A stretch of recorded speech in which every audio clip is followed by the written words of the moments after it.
Hi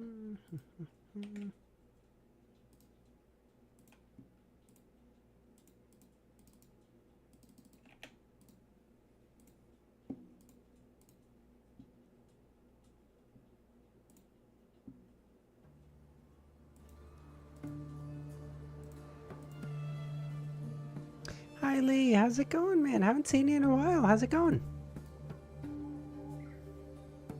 Watch. Personality. See. View. Wallflower, how's it going, man? How you doing? See, view, recognize, personality. Mood. Effect. Effect view. Effect view. Perception. Let's go. Luvion, how's it going? Work been crazy. It dropped dead the moment I get home. I get it, trust me. I get it, man. When work starts getting like that, holy fuck, it just, you're so done. I don't know about you, but like my work used to be on weeks like that where it got that bad. It was just, I was so mentally drained. I didn't want to talk to anyone. I just wanted to be left alone.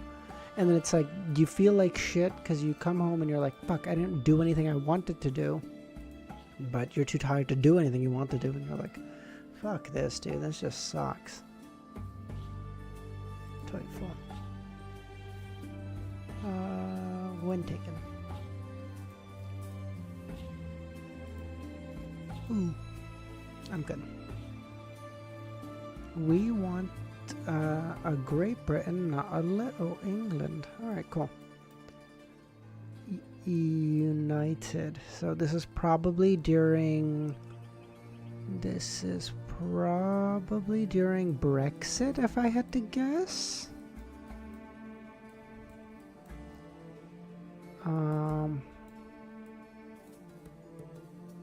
So we'll do London, we'll do 2017,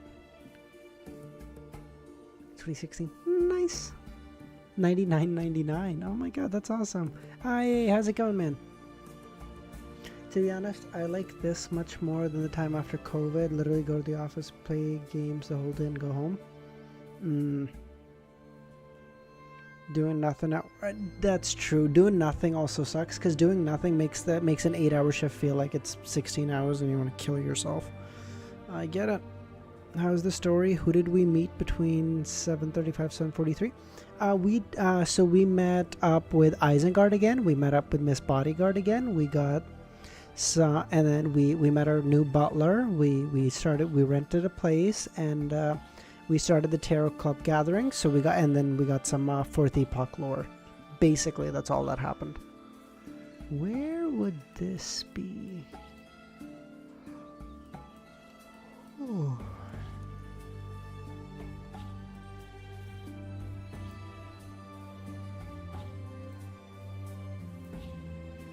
We watched Klein get a butler for 2 hours. I actually did. Actually, Thunder. We'll go mid-Europe. I'll go Czechia. I'll go 2013. Ukraine 2023. That's actually not that bad. I hadn't... Bro, why am I getting such bad ones? Come on. I don't know. This could be anywhere. We're gonna go Nigeria, 1936. American Samoa. The Tarot Club meeting lasts 3 chapters. Okay, dope. That's awesome. I love Tarot Club gatherings. Klein is such a money pincher. Now has to waste a shit ton of money. Actually, he's so pissed. Whoa. So this is either World War I or World War II. Somewhere in Western Europe. I'm gonna guess France during World War 1918. Oh, it was Second World War, Lithuania. Fuck. I'm doing so bad today. I'm laughing at his misery. Why? That's so mean. Klein inwardly lampooning. Yeah, he's like, when his butler recommended, like, hey, yeah, or like gave an option of like, hey, you could recommend this house worth, 1,200 pounds a year. Klein like internally just died. He was like, kill me. He's like, kill me. This life is not for me anymore. 1980s. Turkey. Croatia, 1950s. Yeah, that was bad. 600 out of a possible 1,000. You know what? 60%. Given how bad I was doing, I'll actually take it. What's your ranking for volume 1, 2, and 3? So I already said this for everyone else, so I apologize. But so ending wise, so just ranking the endings, it goes 1, 2, 3. 1 at the best, 2 the middle, 3 the worst. Ending wise, as a whole volume, it's the reverse order. It's 3, 2, 1. 3 by far the best volume. 2 great volume. 1 kinda rough start at the beginning. That like amazing, okay, but amazing all the way around. But that's my current ranking.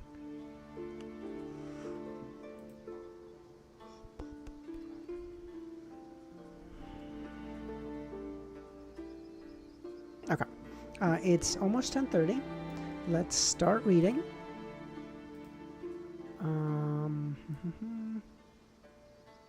10:47. 3 would be way better if they stop after they exit Roselle's travel. That's actually a good point. Yeah, that'd be like a great ending. Okay. So, all right, let's go.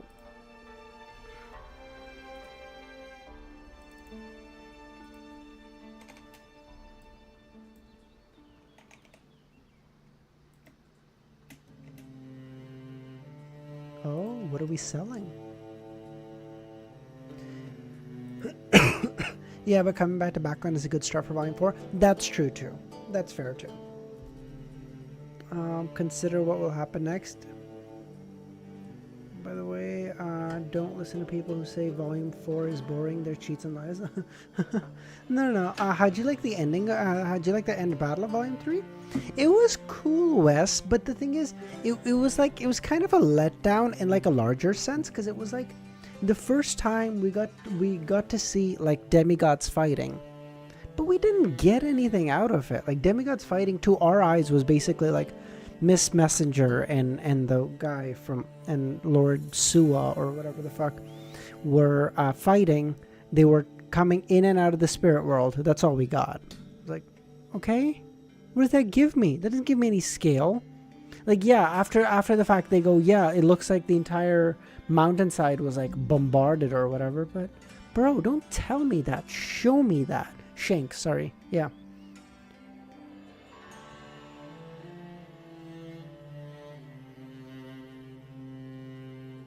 Romero, how's it going? Long time no talk.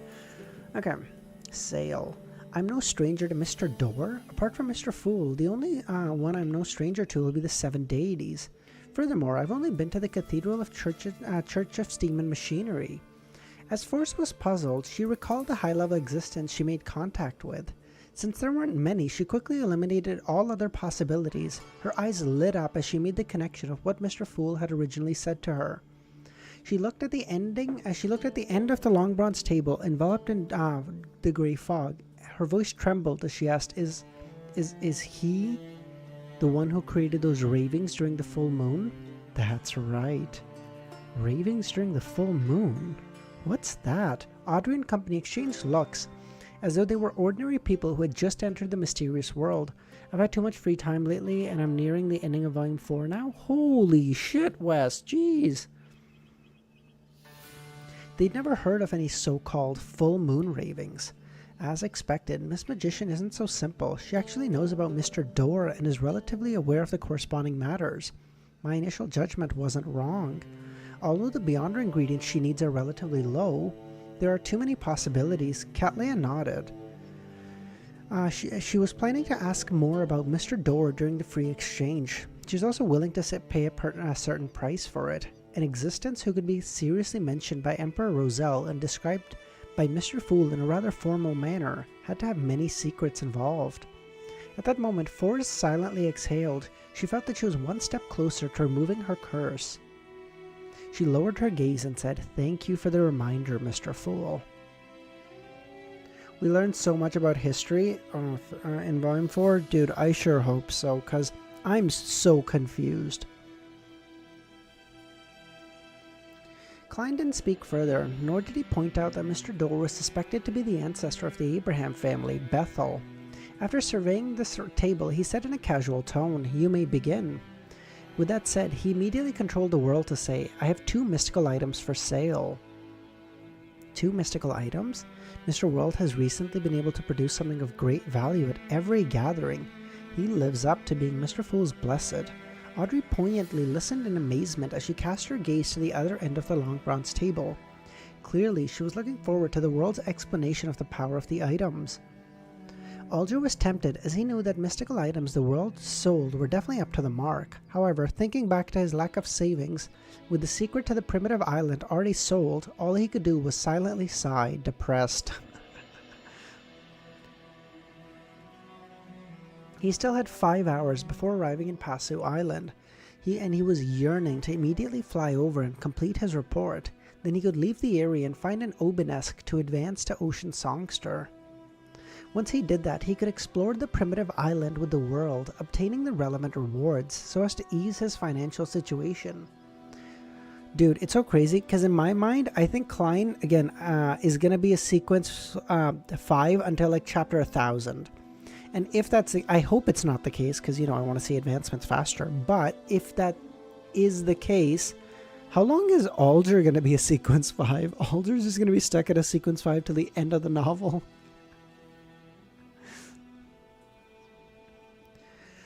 Once he did that, he could explore that primitive island with the world, obtaining the relevant reward so as to ease his financial situation. As for Derek, Emlyn, and Fours, although they were somewhat curious, they lacked the desire to purchase.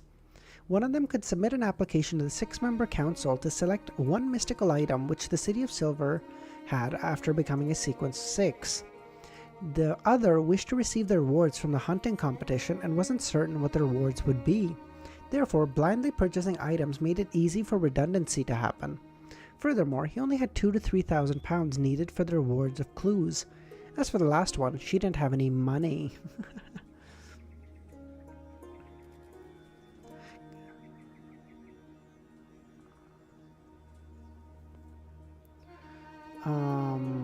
Cattleya looked at Gehrman with piqued interest as she considered the possible origins of the mystical items. If it was suitable, without clashing with the 2 mystical items she already had, she didn't mind buying. Seeing how the 2 major clients appeared interested, the world gave a deep chortle. Wait, 2 major clients? Who are 2? Cattleya, and who's the second? Audrey? Oh, Audrey, I guess. One of them is the Scales of Luck. It's what I named it. As he spoke, he requested Mr. Fool to conjure the silver necklace that had an ancient coin dangling from it. After introducing the mystical item and its effects and negative effects, he glanced at Audrey and said, "I suggest that Beyonders lacking in combat strength do not purchase it. Although it can allow one to avoid a fatal blow, the subsequent backlash is equally dangerous. One needs to have sufficient combat strength and sharp reactions to have a chance of surviving the backlash." Thinking back to how she took on more of a support role, one that leaned towards control and influence, and her lack of combat ability, Audrey nodded with disappointment. "Mr. World is pretty nice to me and the Tarot Club members. He's willing to give such a warning. This would have prevented him from selling it." Audrey adjusted her understanding of the world. "Masso, how's it going, man? How you doing?" The hermit found the description extremely familiar. She had apparently heard of the effects of the Scales of Luck.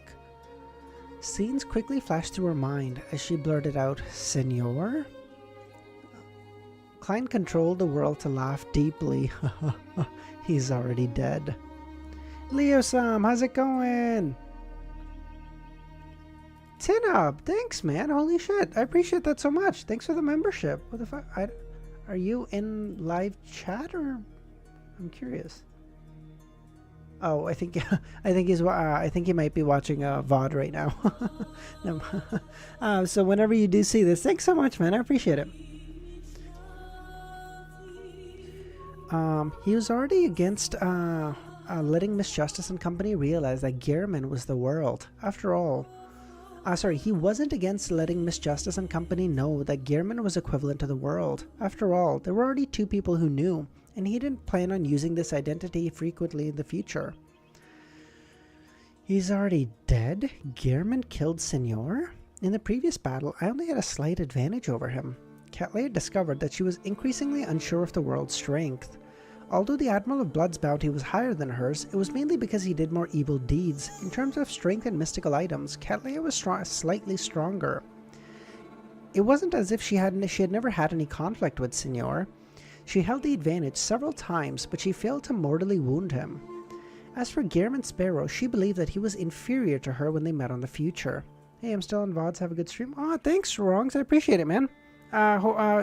Just before you go, where are you right now? Like, how far along are you? Klein, the fucking maniac, armed to the teeth. Actually, dude, Klein could actually be weaker, but it just doesn't. He's just fucking has like charm shoved up his ass, like ready. He's like, I wish a motherfucker would. It's just, oh, charm. 630 plus. Oh, so you're super close. Okay, based. That's awesome. Okay, so you'll be caught up in not too long at all. That's awesome, man. Did you? Okay, just one last question, and I'll let you go, Wrongs. Did you start watching from the very start, or did you just pick up somewhere midway? Just curious. Just trying to. As for Gehrman, she believed that he was inferior to her when they met on the future. He was even unlikely to defeat Vice Admiral Ailment in her optimum state. We're wrong. We'll wipe the floor with that bitch now. Only when this crazy adventurer completed his advancement and hunted Slaughter Kirchus did she determine that he truly had the strength of a pirate admiral. However, a week had passed and Gehrman had completed another hunt. He finished off Admiral of Blood Senor, who was one of the top 3 pirate admirals.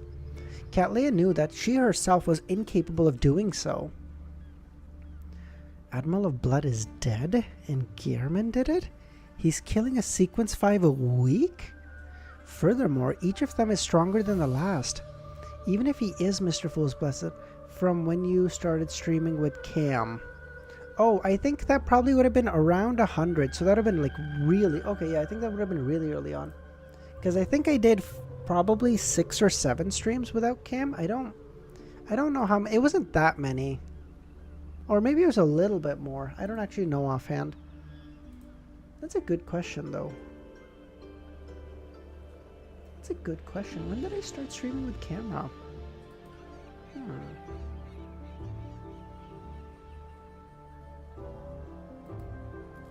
Imagine that shit he did in a demigod battle royale if he did that to a Sequence 5. True.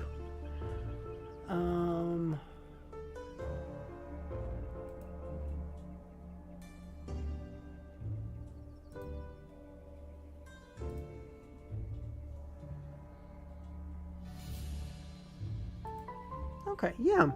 Like off the top of my head, I can see I have like around chapter 100. That's crazy, Ronks. Thanks, man. I appreciate that so much.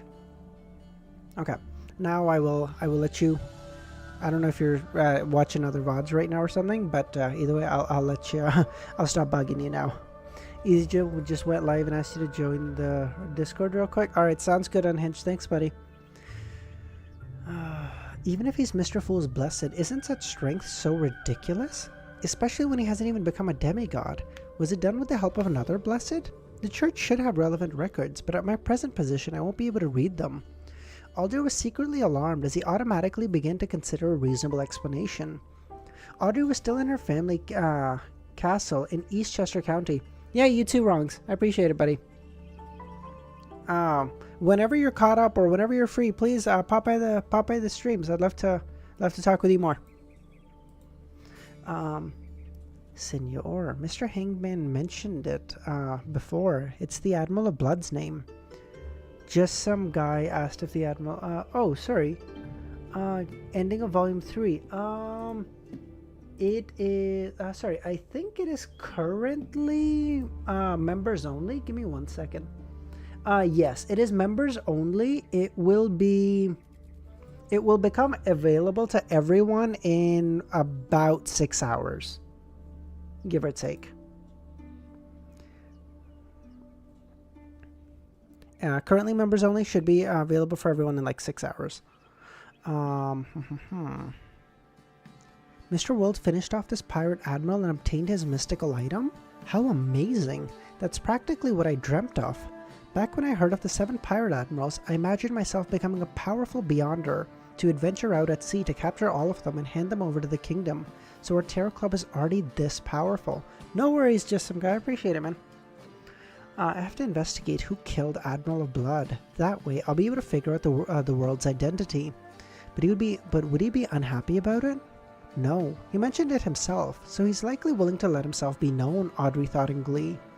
Fours, who needed to read various newspapers to obtain material, instantly recalled a piece of news that she read. Admiral of Blood Senior was suspected to have been killed by the crazy adventurer Gehrman Sparrow. Could it be that the world is a crazy adventurer worth 50,000 pounds? Force felt respect. She was like, damn, homie, respect. You got that. You got that. Gee, you got that strength, baby. She began to believe that his ability to help her finish off the Aurora Order Oracle, the suspected traveler, Lewis Wayne. Oh my god, I just realized. Klein is gonna kill Lewis Wayne for Force, take his Beyonder characteristic with the creeping hunger, and now he can use it. Now he can travel through the spirit world. We don't have to kill.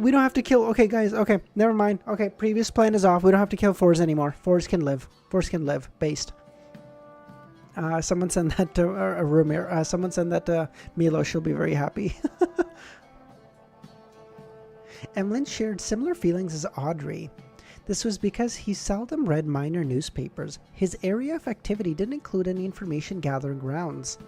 As for Derek, he wasn't one bit surprised. He had long confirmed that the world was extremely powerful, even though Mr. Hangman had once mentioned that the Admiral of Blood Senior was very powerful. He believed that Senior was inferior to the world due to a lack of direct impression of him. Damn, he had Force being killed out. Okay, who is Milos? It is, oh yes, Lord Baelish. Apologies, Romero. Apologies. Yes. Yeah, no, hey there. I said that Klein really needs the ability to travel through the spirit world, so he should get Force up to sequence 5 and then kill her and then take her characteristic. Part of it was to really piss off Milos, but part of it was also because it'd be really handy. Cattleya said after a few seconds of silence, "How much do you want to plan it for? Or, what item do you want to trade it with? If the price is suitable, I can consider it. Finally, there's someone who's interested." Klein controlled the world to say 12,000 pounds. He was afraid that Cattleya would be frightened by such a price, so he quickly added, "You can pay a portion with gold coins. That way, all you need is 11,000 pounds. Is that less? Okay. Klein believed that the Admiral of Stars, who had plundered gold-carrying ships from various nations, definitely had some gold reserves. Even if she didn't have that much, she could exchange for them from other pirates. This would allow him to make the first payment to Miss Messenger. As for fishing up sunken ships due to the existence of the Church of Storm, Klein believed that any easily discovered ships would have long been found by the irascible Storm Bros. Who the fuck are the Storm Bros? That sounds like a porn star name. Am I crazy? Sea King isn't weaker than Sea God, and there has to be a handful of people at the level of Sea King inside the Church of Storm. Cattleya did a silent calculation and said 4,000 pounds worth of gold coins and 6,500 pounds in cash. We can close the deal if you are agreed. The money wasn't easy to raise, even for her, but she had the Moses ascetic order backing her. Spending 10,000 pounds to obtain the Scales of Luck was something that no secret organization would object to. As expected of the Pirate Admiral. Unfortunately, I have to deal with the Rose School of Thought, and I can't clean out the Admiral of Blood ship. Deal. Let's go. Okay, so he got 4,500 gold coins, so that's almost 50% of his debt to Miss Messenger paid. And then really he can pay off all of it because he can, I would assume he'd be able to trade the pounds into gold coins with any a bank or whatever. I would assume. I don't know, but I would assume. If that's the case, that's chilling. Finally, at that instant, they reached a deal. Klein heaved a sigh of relief. He felt the pressure on him significantly decrease. Hold on, let me just update numbers really quick.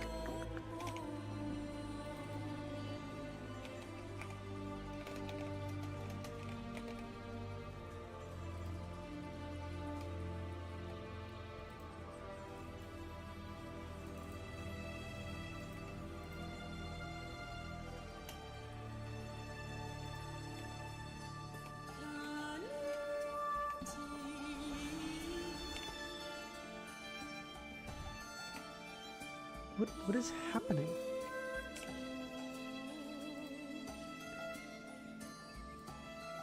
No, he can't. Circulation of gold coins was stopped. Fuck. Okay. Okay. Banks don't exchange them anymore? Shit. Okay. Okay. Although Miss Messenger had said that the 10,000 gold coins could be paid out in installments, she hadn't specified when it would begin, and Klein didn't wish to drag out payment for too long, afraid that he would incur the wrath of Raynette Tyneker. After all, she was a spirit world creature at a demigod level. Besides, the cost of acting as a tycoon is just too high. The salary of 20 plus servants and the corresponding costs is only just a tiny portion. There's still the carriage, horses, wine, gifts, banquets, investments, each of them more expensive than the last. Where's Raynette using these gold pounds? Probably the mortgage on that giant castle. That's not my joke. I think Romero said it first, so full credit to him. Okay. If I don't save up enough cash, I'll go bankrupt. 6,500 pounds with the cash I already have should be enough to last until I confirm my target, right? No, the experience from the past 2 days have proven to me that I should never use my own understanding to imagine a tycoon's life. I probably still need another 5,000 to 6,000 pounds to barely maintain it. He soothed his mind and made the world look around again and say, the second item is biological poison bottle. He used a relatively succinct description to describe the conjured brownish translucent bottle. He emphasized the few poisonous traits it had, how long it took, how to prevent the effects ahead of time, and any negative effects it gave while carrying. Audrey felt a chill down her spine. She felt a little embarrassed. She felt the former because of the terrifying poison that made one rip off their skin and flesh, and the latter was a result of the strange aphrodisiac effects it had on the whole wide area. It truly is a crazy mystical item, the type that needs to be prepared ahead of time to show its full effects. It's quite useless against an ordinary spectator because observations and reading minds can help the low sequence beyonders of this pathway detect danger ahead of time and make necessary precautions. However, there's no need for me. If I were to detect danger ahead of time, I could directly cry out for my guards. Besides, I don't like such effects. It can easily harm myself. Audrey, you're a mature and rational beyonder. You can't just buy everything. Audrey considered it for a few seconds before giving up. Oh my god, Audrey's growing up. She said, I can't just buy everything. I'll just buy like most of the things. I was thinking the other day it would be cool to see Klein as a history professor or something like that as a persona. That would be cool. I guess the only benefit of that would be like if there's some like books or something that he needs access to from the university or something. Seeing Miss Justice not ask for the price, Klein couldn't help but add to the world, but let the world add 5,200 pounds. Audrey bit down on her inner lip and shook her head. I wish to obtain a mystical item that's more offensive in nature. 5,200 pounds. Alger, Afors, and Emlyn repeated the price in unison as they all shirked their thoughts. Cattleya seemed to recall something as she paused, then added, It's not necessary for me. Ma'am Hermit is obviously afraid of something. Audrey acutely noticed. For a split second, Cattleya felt that the biological poison bottle had a lot of synergy with poison expert Frank Lee. Furthermore, their powers didn't overlap too significantly, and they could complement each other. She was wondering if she should purchase it for her first mate, as he had saved up quite a bit of money, but considering how Frank Lee might come up with some terrifying experiments, she trembled and gave up the idea. Dude, I love how Frank Lee is the GOAT. Everyone is like, fuck, dude. Dude, you give Frank an apple, the world ends tomorrow, okay? You don't understand what that guy can do. She didn't wish to see the deck of the future produce children of the crew. After the gathering is over, I'll write to Miss Sharon and tell her that the Admiral of Blood's necklace has been sold. All that's left is the biological poison bottle. Klein, after some thought, made the world speak again. I have a book. Holy fuck, he's getting rid of everything. I have a book of secrets. It's a book on mysticism left behind by the southern continent's shaman King Klarman. It's suitable for mid-sequence beyonders who have pretty good foundations. The price is £1,000. Knowledge is money. Having undergone the teachings of the Fool and the Hanged Man and other members of the Psychology Alchemists, Audrey was tempted. She now had an extremely solid foundation in mysticism and had a desire to improve further. The Psychology Alchemists would likely teach me some mysticism knowledge of a higher level in the future, but it definitely won't be all-encompassing. This is exactly what I want. Forza was equally interested, but just the thought of how much money she had made her close her mouth. As for the other members, they didn't lack such knowledge, as expected of Miss Justice. She doesn't bargain at all. My bottom line was actually £800. No, I don't actually have one at all. It's not like knowledge can only be sold once. Deal, Klein chuckled. However, I have to remind you not to pray to the primordial moon. It will make you a lump of squirming flesh that only knows to wildly mate with different creatures to produce all kinds of children. Of course, you cannot pray to other secret existences either. However, it will be equally dangerous. Audrey was terrified by what she heard, as she couldn't help but change her seating position. I'll only pray to the Fool when holding a ritual. That's just Red Devil. Damn, man, we have such good... Man, I have such good reputation for my mods. I have Red Devil, who is just known as a lump of flesh that's wildly mating with everything, and I have Lord Baelish.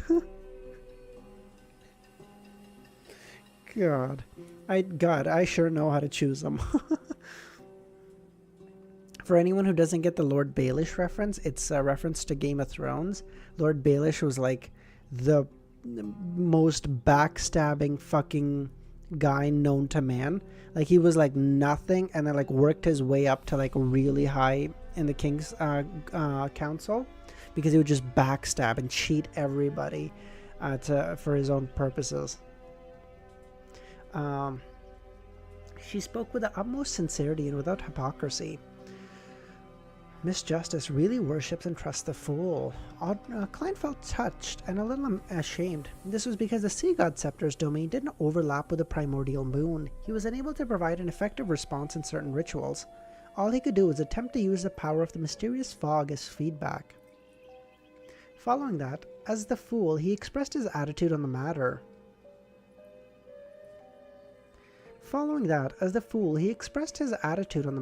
Very good.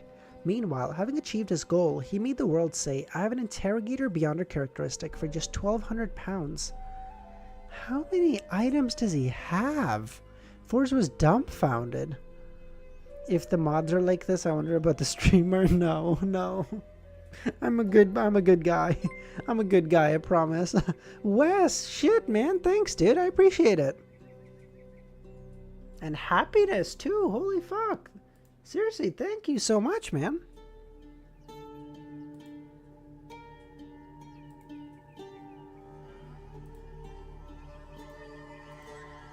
Shit, thanks, Wes. Seriously. No, I promise. Seriously, I'm a good guy, okay? Seriously, thank you. I enjoy the stream. Aw, thanks. I do my best. I try to, anyway. Listen, I promise, I'm a good guy, okay? I like to keep some interesting company. Oh, by the way, Romero, our tarot club is perfectly legal. Yeah, we just we make a lot of your mom jokes and then legal, and everything is okay beyond that. I'm a child. You can say whatever you want to me. You're just gonna be hit with a Uno reverse your mom card, and that's all you get every time. Oh god, literal child. Considering Hajio was still lacking in money and lacked the corresponding formula, all she could do was retract her gaze and pretend that she hadn't heard him. I burned the village to digest the pyromaniac portion. Some good guys say. Okay, I did say that.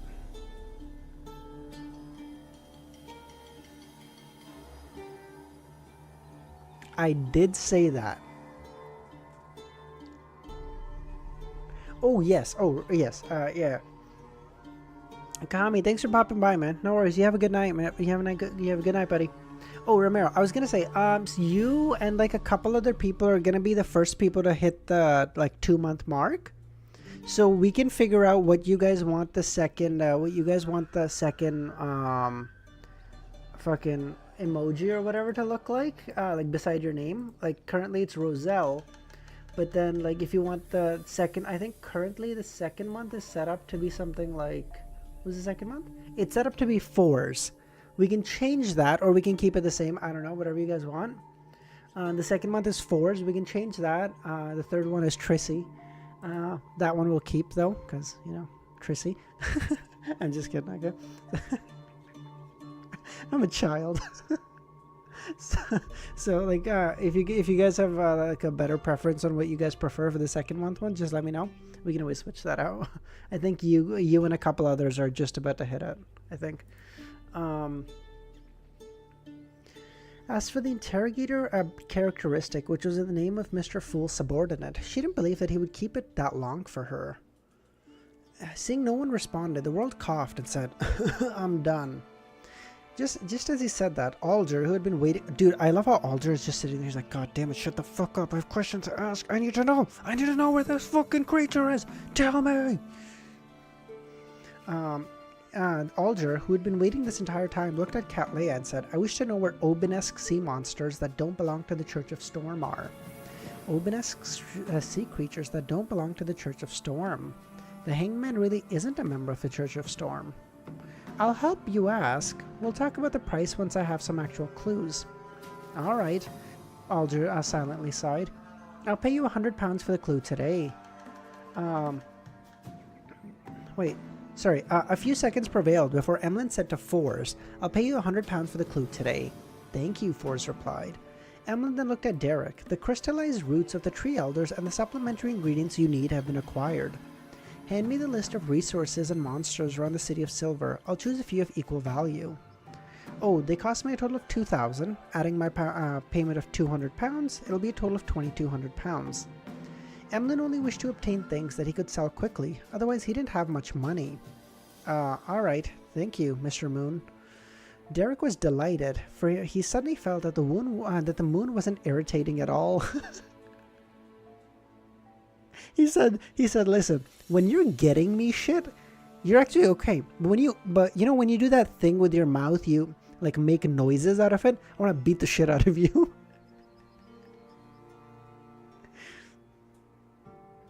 Not gonna lie, I just imagine Fours and Emlyn as a ship. Fours and Emlyn? Dude, Wes, you can't agree to that. Lord Baelish is gonna have a stroke when he reads this. No, guys.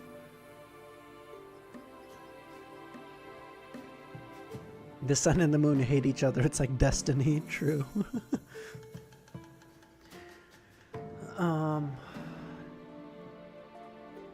He quickly conjured the corresponding list and handed it over to Emlyn. Emlyn flipped through the piece of paper and suddenly felt it wasn't right. Because this piece of information had extremely high value. It presented detailed information and corresponding resources around the City of Silver. What? That's... Yeah, exactly. See? I knew someone was gonna... If, you guys are so lucky that both Dr. Z and Milos aren't here. Holy crap. They would have been raking you guys over the coals. I remember that they didn't pay to see this list. Emlyn couldn't help but glance at the hanged man and the hermit. At that instant, she seemed to understand something. When he looked at the sun again, Emlyn had a newfound sense of superiority, as well as a sense of guilt that he couldn't get rid of. He cleared his throat and said, this, and also this. Derek seriously memorized what was said and indicated there was no need for him to return to the City of Silver, as those could be gathered around Afternoon Town. Wait, is Derek still in Afternoon Town? Jesus Christ, that would be oh my god. It's terrifying. Following that, Audrey inquired about the clues to the fruit of the illusory chime tree, but received a disappointing answer. When the transactions came to an end, it didn't need the fool to announce it, as they automatically entered a free exchange. Alger looked towards the little sun and said, "Are you still in Afternoon Town? I'll take over Dr. Z and Lord Baelish for forced propaganda." Alright, carry the banner well, I. Yes, we will be returning to the City of Silver soon. The new expedition team arrived today. Derek not only answered the hanged man's question seriously, but even offered a tidbit. "I've already told the chief that while clearing out the Afternoon Town monsters, I obtained the potion formula for notary." What was his attitude? Derek asked. He only said, "Very good." "You can be at ease then," Alger chuckled. "Your chief is very happy to see you grow. In contrast, he will be more wary of the Elder Council's shepherd." Very good. "You guys need propaganda to stay relevant. Weak? Romero, what the fuck do you do with the Aurora member orders, bro? Aurora order members. You do propaganda too. It's all good. I mean, I'm not judging you. You all do propaganda for your own stuff. It's all good."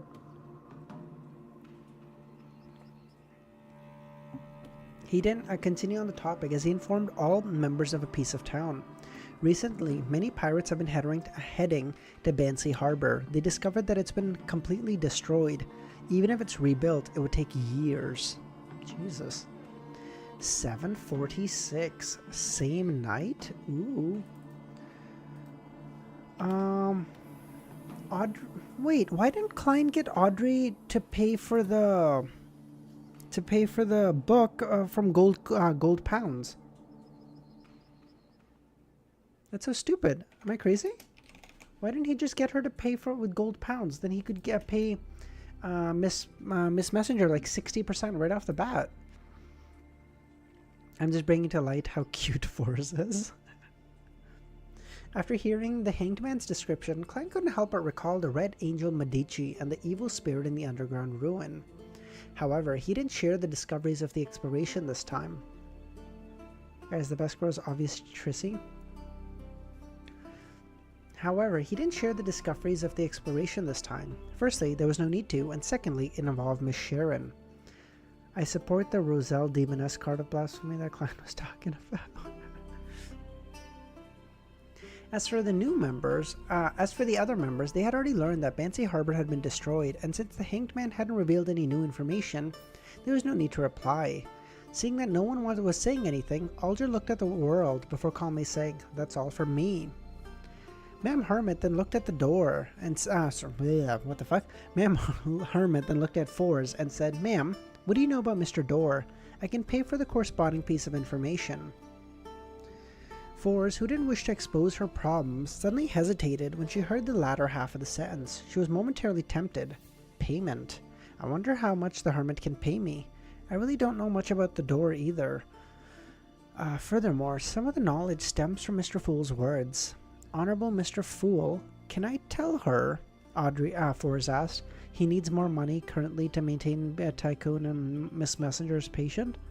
True, but I mean, I don't know. If it was me and there was a demigod I owed money to, bro, the servants can wait. We're paying the demigod first. As he met her every full moon, Klein knew that Miss Magician's financial situation wasn't in the best of states, so he smiled with a nod. Yes. Fours heaved a sigh of relief, said to Cattleya and said, £500. You can request for a private exchange. Cattleya didn't bargain and said, "There's no need. You can just say it directly." I love how, like, the difference in caliber. This is like where Klein was as a sequence 8. Wait. Force is sequence 7 by now. No, by sequence 7, Klein's financial situation improved a lot. But like, as a sequence 8, he was like 500 pounds. Like, if I could get 500 pounds, that'd be really good, right? Because that was like when he had to hire Sharon for 1,000 pounds for 3 days. He was like, I'm ruined. Generations of my family can't pay this money. Like, it was like cooked. And now, Klein is at a sequence 5. Klein is like, I owe Miss Messenger 10,000 pounds. No problem. You know, we'll pay by Tuesday. It's all good. She wished to see if the other members would be able to figure out something from about Mr. Door from Miss Magician's description. Fors nodded and deliberated over her words. I once obtained a mystical item that helped me traverse the spirit world, but after using it, I would hear strange ravings every full moon or blood moon. It would inflict an excruciating pain upon me that puts me on the verge of losing control. And according to Mr. Fool, these ravings come from Mr. Door. Now, in his heart, he's still crying every time he pays a pound. You think Klein is like...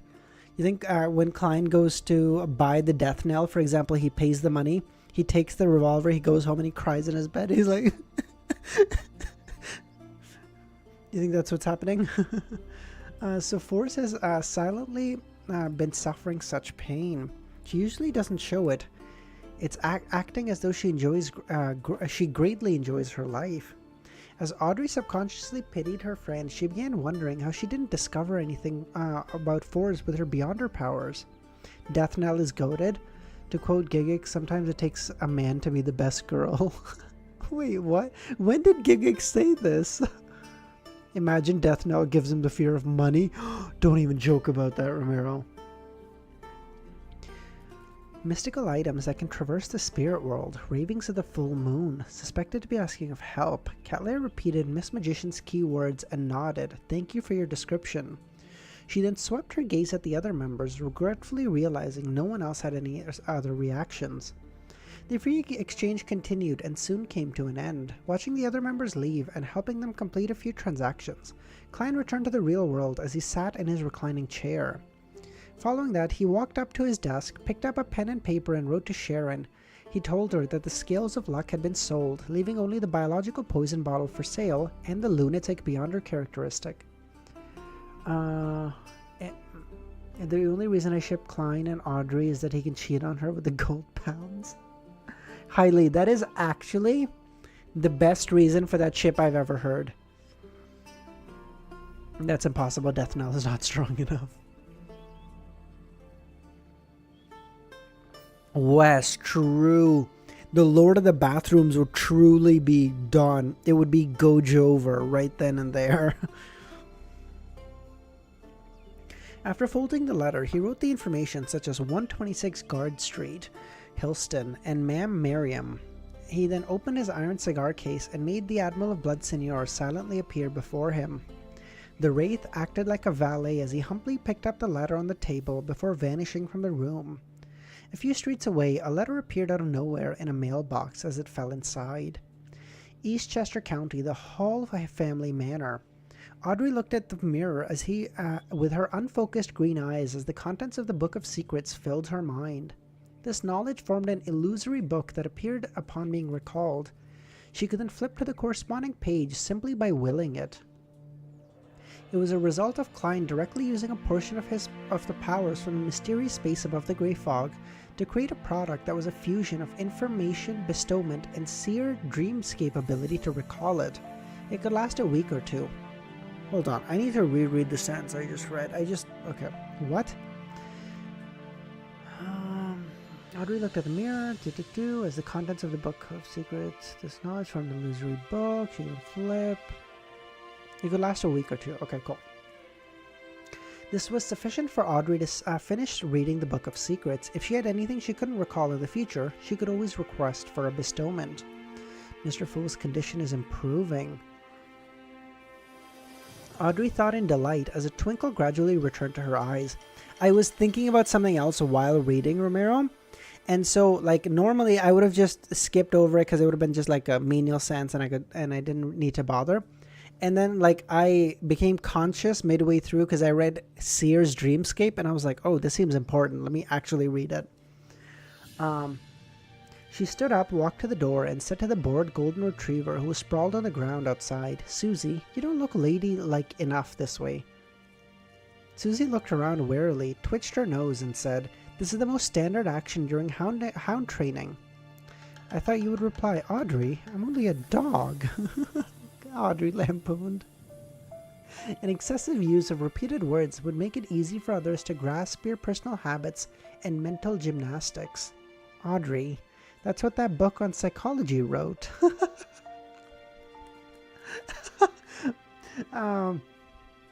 Susie's like, bro, don't talk down to me. I've read the same books you've read, bitch. My God, Susie's my favorite, dude. Anything ever happens to Susie, I'm not even kidding, glass all of Backland. I don't care. Glass all of Backland. Anything ever happens to Susie, I'm not even kidding. Audrey was momentarily at a loss for words. Oh, by the way, did you guys see? I hope it lasts, of course, but there has been a temporary, I think, ceasefire between Israel, the US, and Iran. I of course really hope it lasts, but yeah. Audrey was momentarily at a loss for words. At that moment, she saw her father, Earl Hall, with his valet and attendant walking up to the castle staircase.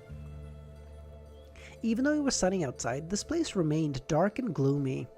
There were even candle stands that had been lit. They were embedded in the walls as they illuminated the stairs.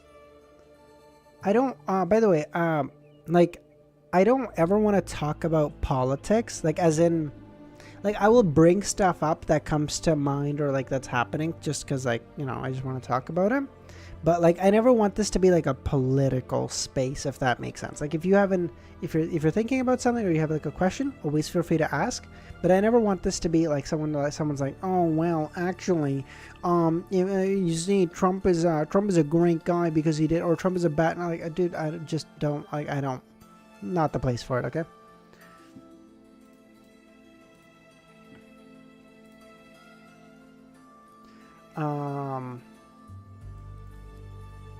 Avoiding politics is great for social media. Yeah, that's the thing. Like, I love politics. I mean, I hate politics, but, like, I follow politics, I think is a much better word, much better way to say it. So, like, I think about it all the time. It takes up a lot of, like, mental space, right? So, like, occasionally I'll be thinking about something and I'll say it. And that's okay. And, like, if one of you has a question about something that's happening, or, like, you just want to talk about something, I'm happy to talk about it, but, like the discussion we're gonna have is, like, really surface level, because, like, I'm not delving into any of this shit on here, alright? No. I'm not doing that. This castle is just too old. I think it needs a major renovation, Earl Hall grumbled. Audrey nodded in a demure way and said, yes, my dear Earl. This is precisely why I dislike this place. It makes me feel like I'm slowly rotting away. Peace and love for the world. Yeah, exactly, right? Listen, regardless of what you think of Iran or Israel or, you know, this or that, the truth of the matter is, at the end of the day, everywhere in the world, regardless of whether they look like you or they don't look like you, it's literally just people everywhere, man. It's people like you, people like me, people like your neighbor, people like your parents. That's literally it, okay? War is never a thing that happens because, like, two populations hate each other, okay? War is the thing that happens for political purposes, whether it's for political capital, whether it's for fucking resources, whether it's for, like, dumb fucking useless shit, okay? That's my only take on it. That's the only take I'm gonna say on here anyway. Okay.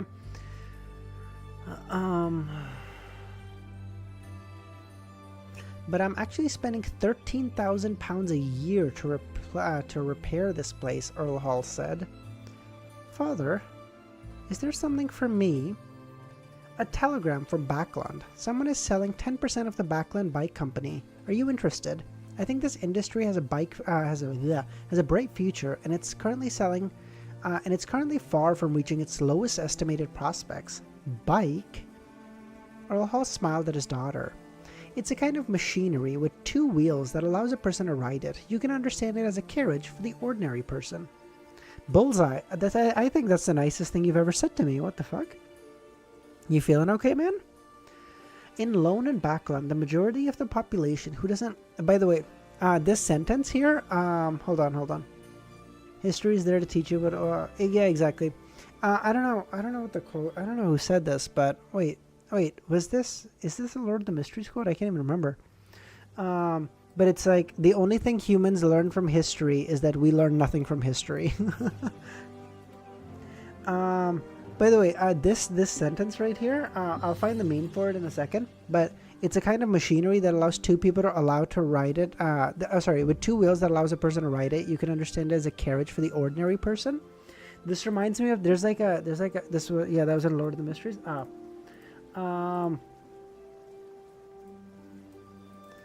Wait.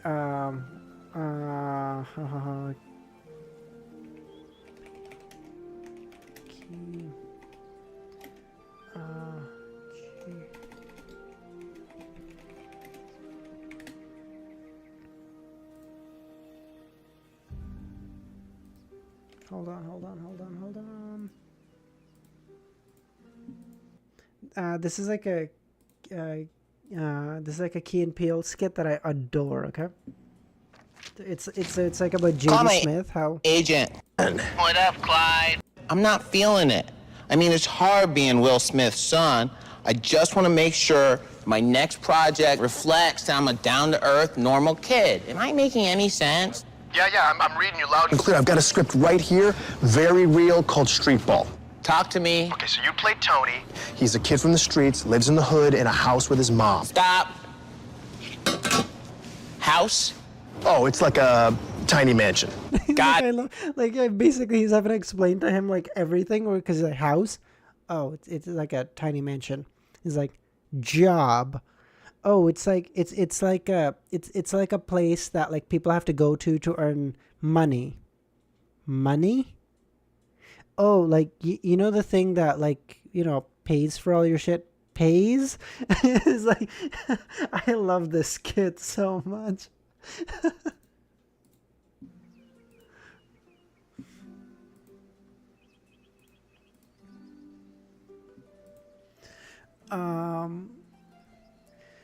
In Lone and Backland, the majority of the population doesn't mostly comprise of nobles or businessmen, but the ordinary people. Next would be the type of people with some technical skills and standing. The target audience of this bike, they will absolutely have numbers, as well as the required ability to purchase it. Even if 10% of them aren't willing to buy a bike, it will always lead to wonderful... Even if 10% of them are willing to buy a bike, it will lead to a wonderful development. Yes, they hold the corresponding patents. Audrey trusted her father's foresight. How much would the 10% cost?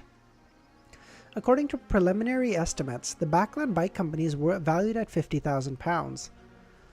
Therefore, 10% is only $5,000. I suggest you bid $8,000 in the first round of bidding, with a bottom line price of $15,000. It will help people to. I will send people to help in this matter. About £10,000. I've mostly used up the cash for this month. Father, I won't be able to produce that much money on short notice. After selling my shares, estates, collections, or await their profits will take some time. Earl Hall laughed out loud. That's what I assume. That's what I assume Jeff Bezos sounds like when he's laughing. You know, like that. You know that rich laugh. You're like. There's no need to go through so much hassle. You can mortgage your shares in the Backland Munitions Corporation or Pritt's Commercial Marine Company to the bank for a short amount of time to obtain the cash. Once the matter is settled, you can mortgage the shares in the Backland Bike Company for a longer period of time, using the mortgage loan to pay off the first loan. This way, you'll only need to pay about a week or two of relatively high interest to complete the trade, and the bike company's dividends a year should be enough to cover the interest of the long-term portion. Justin, how's it going, man? You'll then be able to patiently wait for its value to be recognized, and that's a high probability event. This is actually how you would do that, in fairness. And realistically, for someone of their caliber or standing, it wouldn't even be a relatively high interest rate. They'd be paying like fuck all interest rate, because the level of risk that the bank is taking is 0%. Like, if Audrey Hall, isn't able to pay back her debt, what happens? Earl Hall covers it. Like, the bank is never like, holy shit, like if she can't pay back the loan, we're out of money. It's like the family owns the bank. Rather, we're good. Although Audrey had never received a complete education in finance, and she wasn't too familiar with such stuff, some thought allowed her to understand the entire process. That's to say, I only need to pay about £200 or £300 to obtain 10% of the company, or lower, Earl Hall said. I fell asleep in the middle, easy reading Volume 3 finale. I've seen most of the skits, but there's always one that comes up. Oh, always. There's so many, dude. I don't even know how long Key and Peele did skits for. But, like, there's always a skit you haven't seen, always.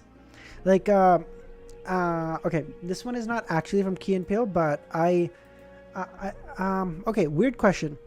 Did any of you a long time ago, like maybe 10 years ago on YouTube, watch this YouTube series called Video Game High School? Oh, I love that one.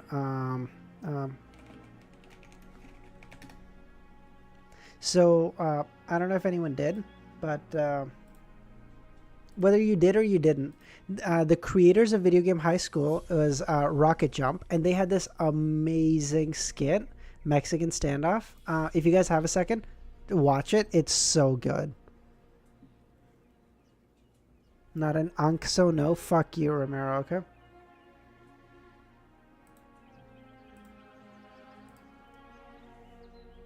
Yeah, like, I love this one. I come back to watch it like once a year. It's like a tradition for me. Sayura, yes, I did indeed finish Volume 3. I finished it about 2 days ago. If someone has not seen it, I literally can't recommend it enough. It's so funny.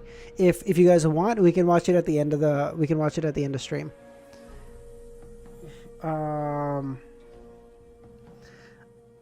Yes, I did. Sayura, I did finish Volume 3. I finished it about 2 days ago. The VOD for that is currently for members only. It will become available to everyone in like 5 hours time. Yes, sorry. Thank you, my dear father, Audrey smiled. Under the moonlight and the pale blue seawater, nearing the colors of black, Alger Wilson stood at the bow of the ship as he watched the silent outline of Pasu Island. Have you ever watched The Chappelle Show? You bet I have, highly. Maybe people are too young. Dude, most of these people are kids. When did VGHS come out? Hold on. I don't remember when VGHS came out. VGHS, Season 1, Episode 1. VGHS Season 1, Episode 1 came out 13 years ago. Ramiro was like 4. Yeah, no shit, they haven't seen it. He's a fucking child. Oh, dude, this was... I loved this show. I still occasionally pop by to watch like an episode. I love this so much. It's so much nostalgia for me.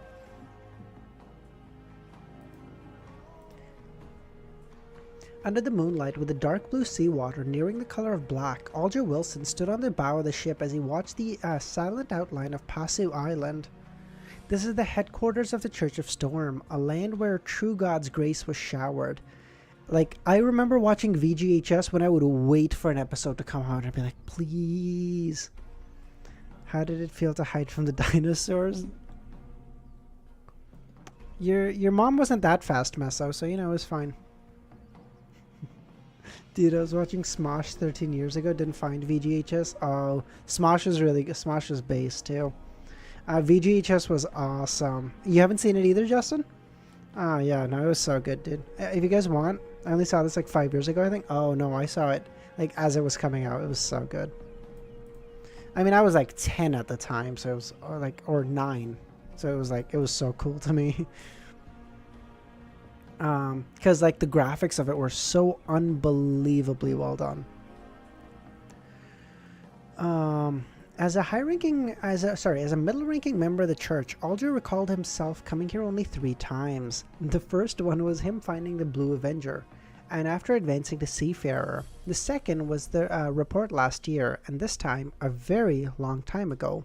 As a mixed blood with dark blue hair, he had been selected to enter the headquarters to be a member of the children's choir. But without any talent in singing, he was soon dismissed. He returned to the chapel on the island where he was born to be a servant. But the priest there was extremely violent superior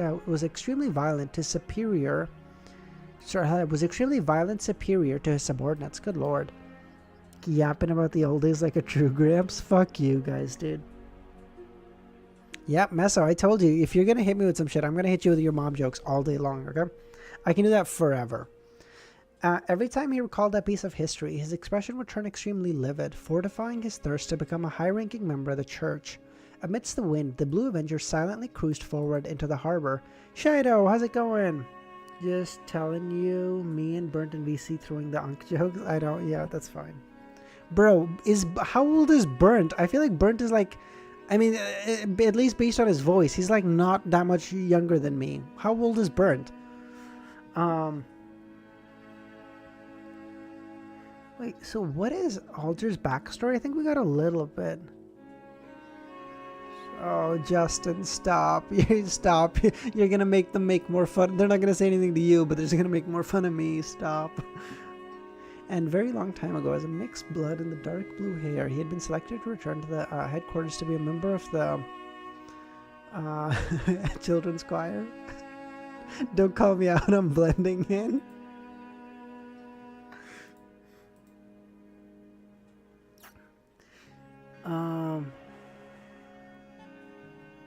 He returned to the chapel on the island where he was born to be a servant, and the priest there was an extremely violent superior to his subordinates.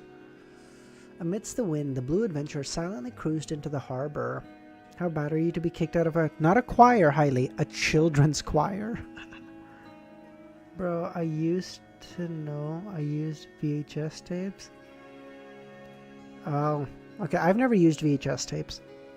In background, which had also ushered in the night, Emlyn White, who was dressed in a starched formal suit and top hat, infiltrated the residence of another Baron Sanguine, Russ Barathi. The world is hilarious. Yes, it is, Shido. Where are you right now, Shido? You just finished Volume 1, right? So you should be around 200-ish or so? I have, but I live with my grandparents. Oh, I see. No, I've never used them. He believed that Russ would be taking action soon to reel in his bait, and for a Sanguine, a night with a crimson moon was very suitable for hunting. Tonight, Emlyn joins the hunt. Or no, wait, that's not the right way to say it for Emlyn. Tonight, Emlyn joins the hunt. After an unknown period of time, Emlyn's eyes suddenly lit up. He saw a figure leap from a window facing the house's rear before silently landing on the ground. 747. Damn, we're at 750. We're making such good progress.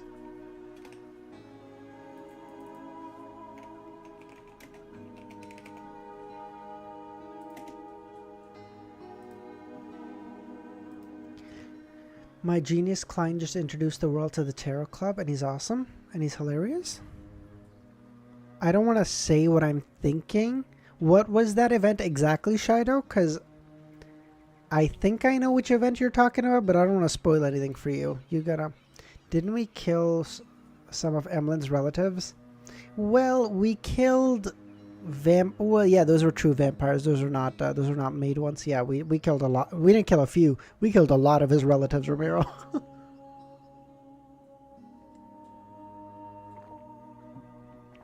Dude, I'm not even kidding. His Smurf. Oh, the world. Oh, okay. Thank God. I was about to spoil you, dude. It is so hard to not be so careful, because I don't know what Shido was referencing when he says a thing. I thought he meant something else, and I was going to say something that he's not supposed to know about. Yeah, we killed a lot of Emlyn's relatives, dude. Modded Minecraft is crazy. It's been so long since I played modded Minecraft, and I only ever played like really lightly modded. So what I'm playing right now is crazy. By the way, if anyone is ever interested in joining our Minecraft server, please let us know. We play a lot now. Under the crimson moon, but the gloomy moonlight, Emlyn took out a metal bottle, twisted its lid, and downed it. Then he seemed to transform into a shadow as he drifted over the surface of the wall, quickly and silently following Russ Barathy. Sanguine were always known for their speed. The two barons ran through the sides of the dark alleys and streets, one after another, spending more than half an hour to arrive at the messy and dirty East Borough, where they stopped in front of an old apartment. Bro's asking questions to himself and answering himself. Shido, you don't even know, brother. You understand, Shido? I'm literally just talking to myself for 4 hours, right? Seeing Russ Barathy choose to climb the pipe and using the most stealthy approach to head for the third story, Emlyn slowed down his pace and didn't rush to follow him, as he would be easily discovered. After 2 seconds of serious consideration, he picked up a translucent perfume bottle, twisted it open, and pressed down on it, scattering the liquid inside out onto his body. This potion only had one use: eliminate his smell and make it identical to his surroundings. After putting down the bottle in his hand, Emlyn raised the brass bottle and downed the liquid inside. "A potions professor sure is troublesome," he mumbled, looking down as his hands became transparent. The brass bottle seemed to be floating in front of his sleeve. Emlyn stuffed the tiny bottle away. All that was left was a formal suit, a top hat, and a pair of leather gloves, or a pair of leather shoes without any buttons or laces. Oh, you're talking to... Sorry, I thought you were talking to me. Sorry. Yeah. Yes. Yeah, the world is really cool because the world allows Klein to ask so many more questions, right? Because otherwise, as the fool, he was kind of stuck with like, okay, I have to be the guy with the answers. I can't be the guy with the questions. But now with the world, he can be the guy with the questions too, which is so handy because he can ask questions he has that like Alger would have answers to, or the sun would have answers to. Oh wait, Shadow, where you are right now? How many members? Who are the members of the Tarot Club right now?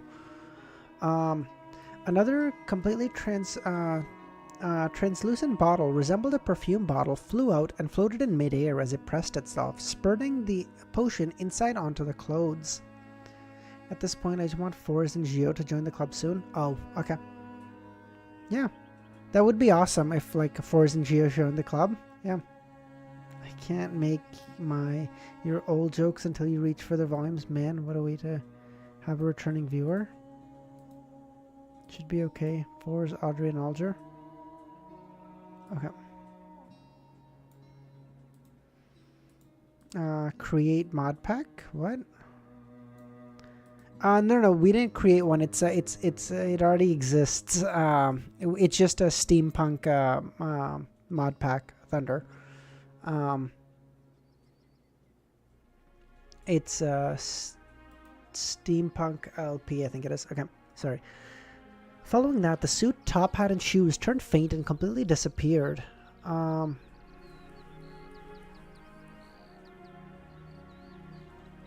After completing his invisibility, Emlyn glanced at the apartment where Russ Bathory entered. I was pronouncing his name wrong this entire time. He silently climbed the pipe, and after he chased him with extreme speed,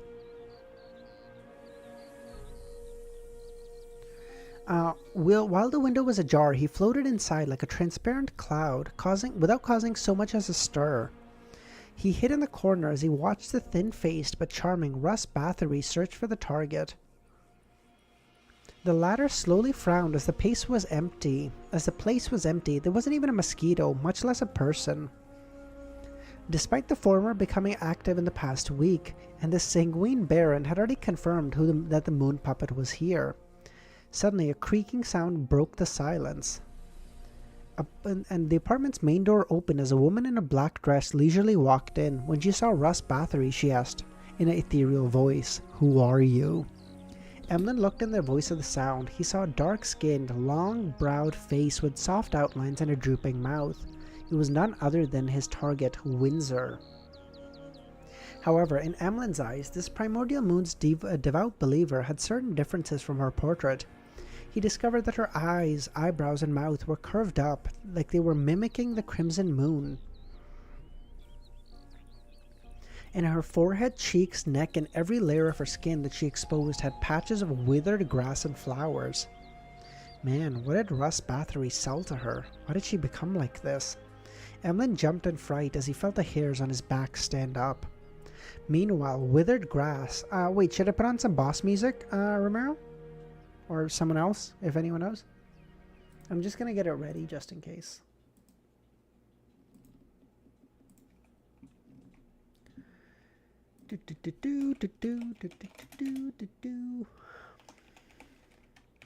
Fight music? Okay, cool.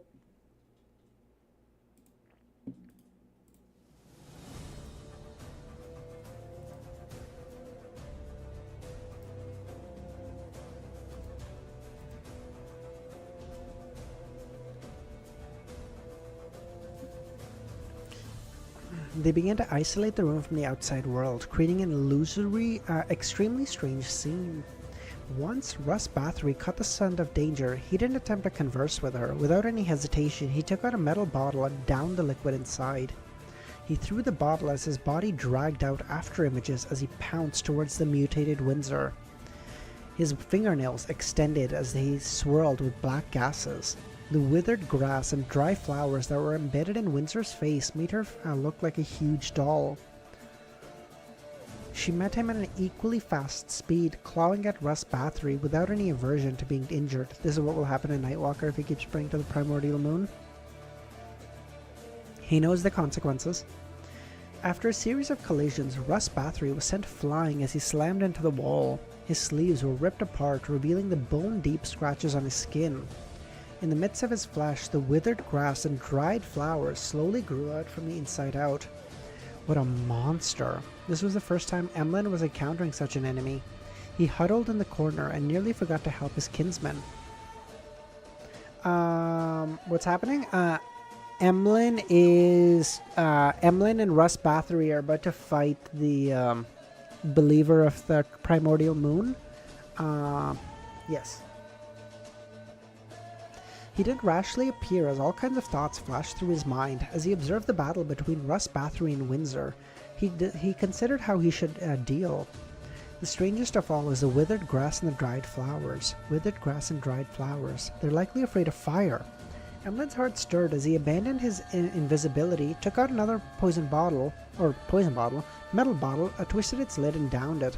He then spewed out all the liquid in his mouth. The grayish-green liquid ignited on contact with the air, extending in scorching flames to the side. The flames stacked upon each other as the flame extended. Instantly, they ignited the room in a scarlet ocean of fire.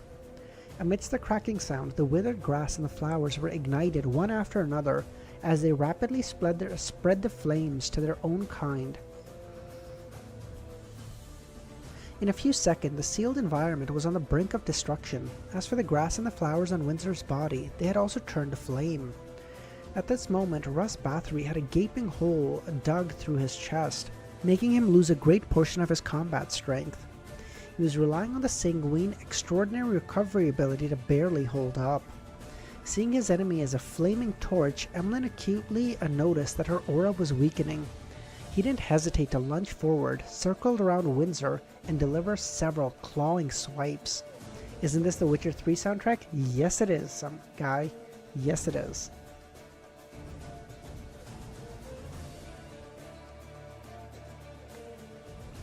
Any excuse I can get to listen to The Witcher 3, I will.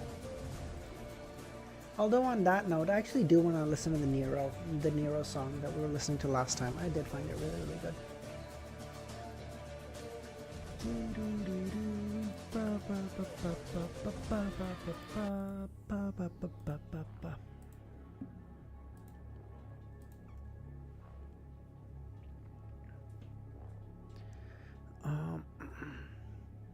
Beneath his feet, wisps of black gas rose and swirled around the primordial moon believer like chains that bound her.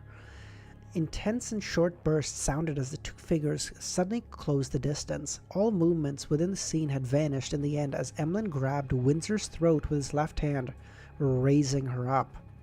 After hesitating for a second, he saw her hideous appearance and snapped her neck. A thin, miniature wooden puppet embedded with the withered grass and dried flowers fell from Windsor's body as the flame in the apartment gradually died out. Emlyn yanked the Windsor's mutated head and turned around and faced the heaving Russ Bathory. He then pressed his right hand to his chest and bowed. "Thank you for your help." Seeing Russ instantly turned furious and helpless, Emlyn added, "Remember to hand over the puppet and the beyond her characteristic Lord Nibs. They might be problematic." After seeing that, black gases coagulated behind him, seeing the two illusory bat wings. Turning them into two illusory bat wings, with a whoosh, Emlyn flapped these wings as he turned to fly out the window and land in a nearby alley. To think this is the same pushover vampire, I know! He just killed this moon believer and said, "Thanks for your help, dumb bitch." When he landed, he quickly converged to the black gases and turned to look around. One of the animators said they listened to the Witcher OST while working on the City of Silver storyboard. Metatronus. Thank you for that tidbit. That is so handy. I love that. That's awesome. I'm thinking of moving my whole fucking room around, because I'd have to like fuck up my entire room situation, but I mean it is what it is. And then get a green screen behind me so that I can have like a fucking layout or whatever, so that I can have like a thing. Just have it look nice.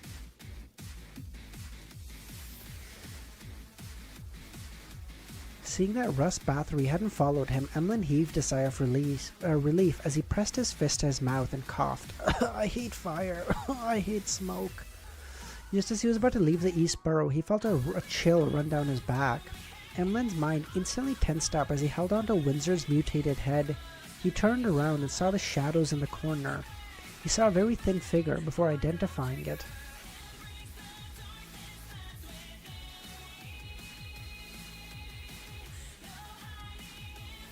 Give us a pic with a green screen background so we can make some peek edits.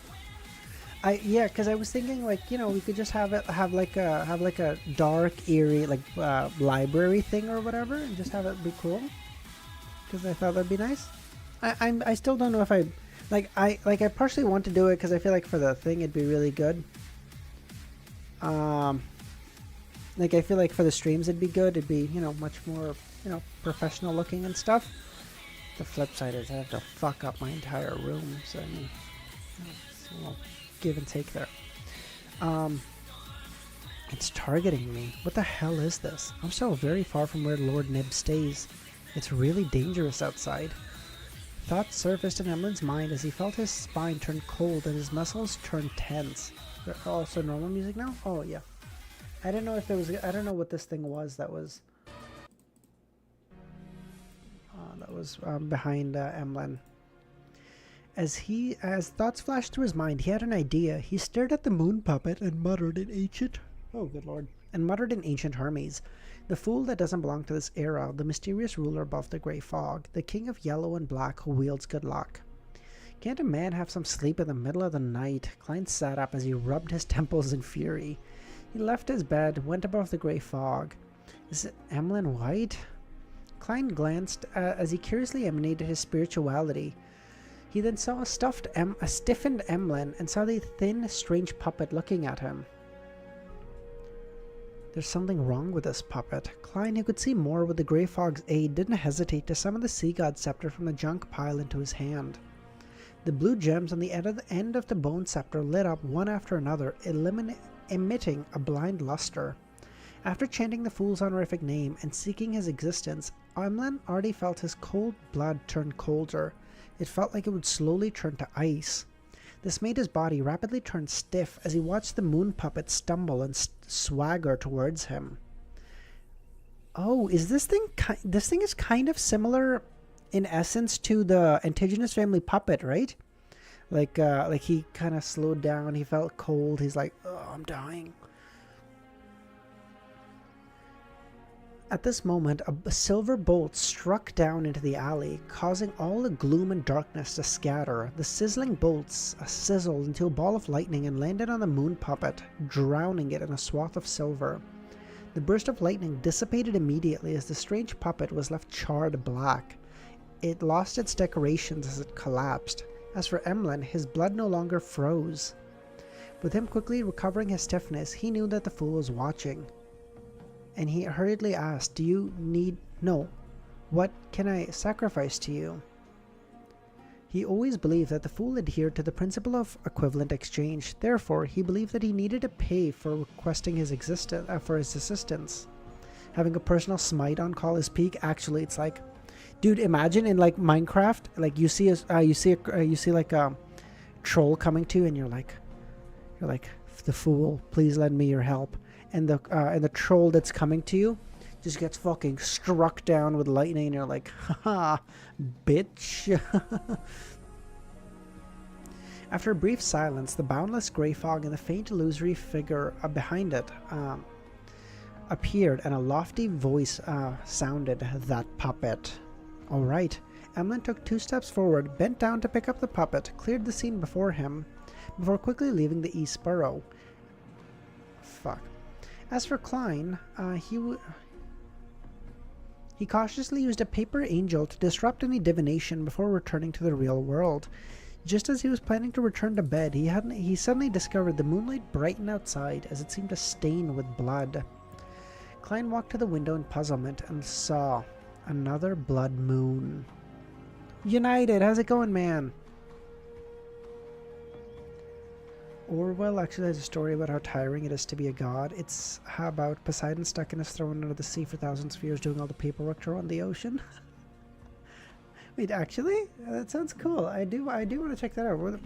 Orwell story Poseidon.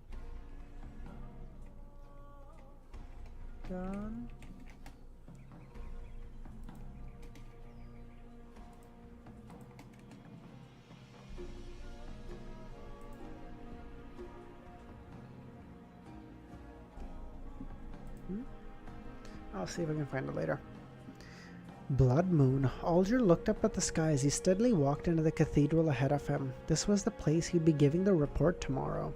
In the middle of the island, at the peak of the towering mountain, there was another cathedral named Chasm of Storm. It was the headquarters of the Church of Storm headquarters, the holiest of holy temples. 748. What are your thoughts on the moon? The moon... Am I crazy? The moon kind of feels like Mother Tree of Desire. Is that weird? I don't know if that's true, but like all that corruption and like whatever the fuck that lady was looking like, it just felt weird.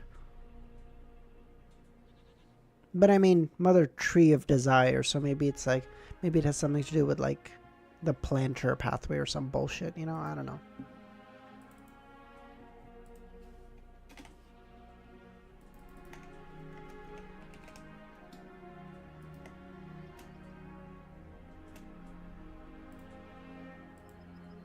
I have a feeling you guys like talk or something, and you guys are like, bro, he's sometimes so on point and sometimes so fucking stupid, it's not even funny.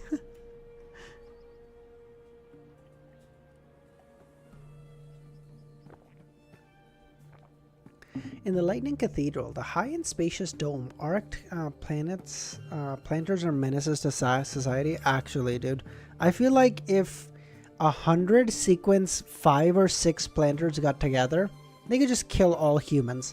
Maybe not the high sequencers or whatever, but like all people, they could just kill. Inside the Lightning Cathedral, the high and spacious dome arced continuously.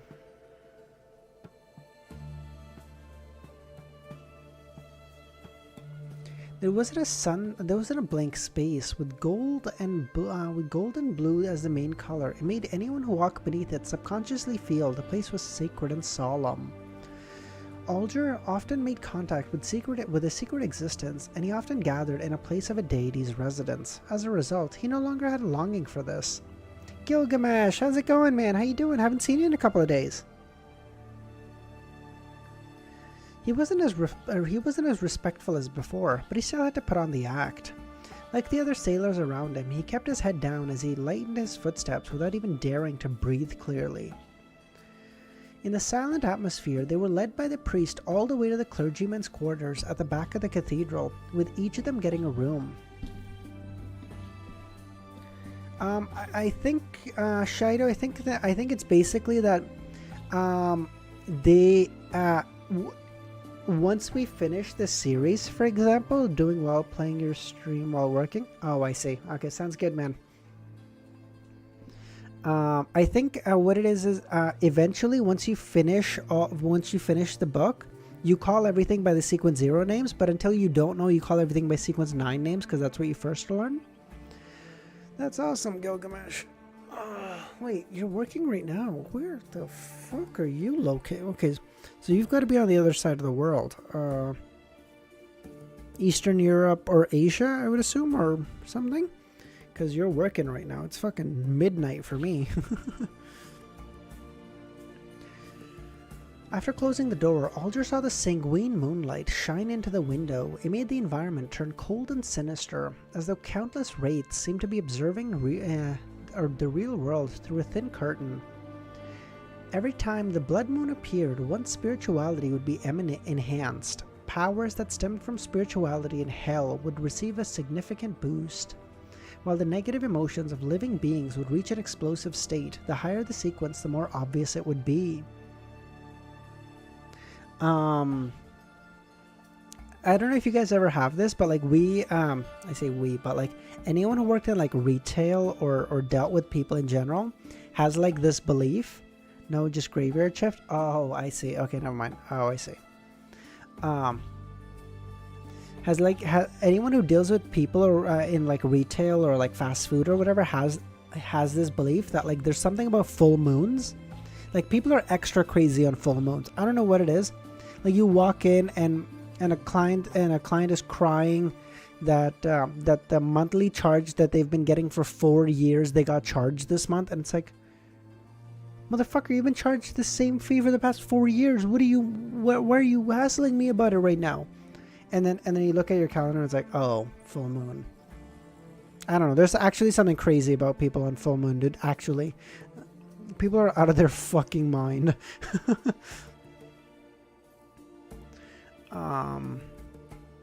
Faintly, driving too?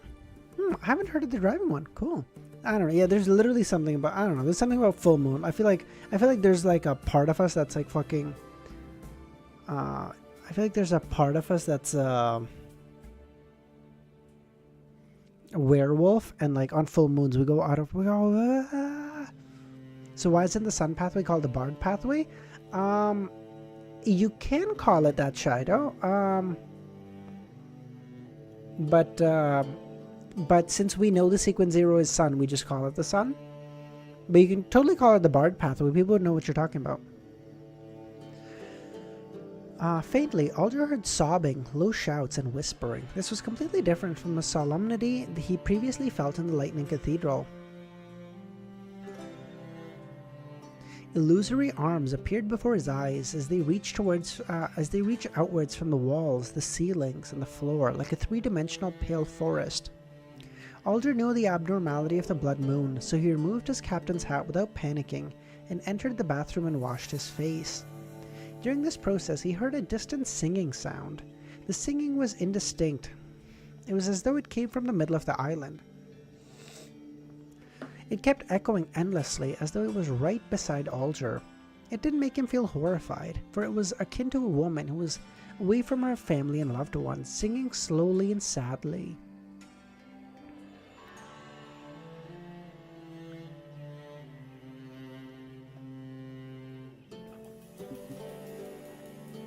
Alger pulled at the towel and wiped his face before cocking his head to listen. He gradually frowned as he took out a small iron box from his priest robe's inner robe and placed it close to his ear.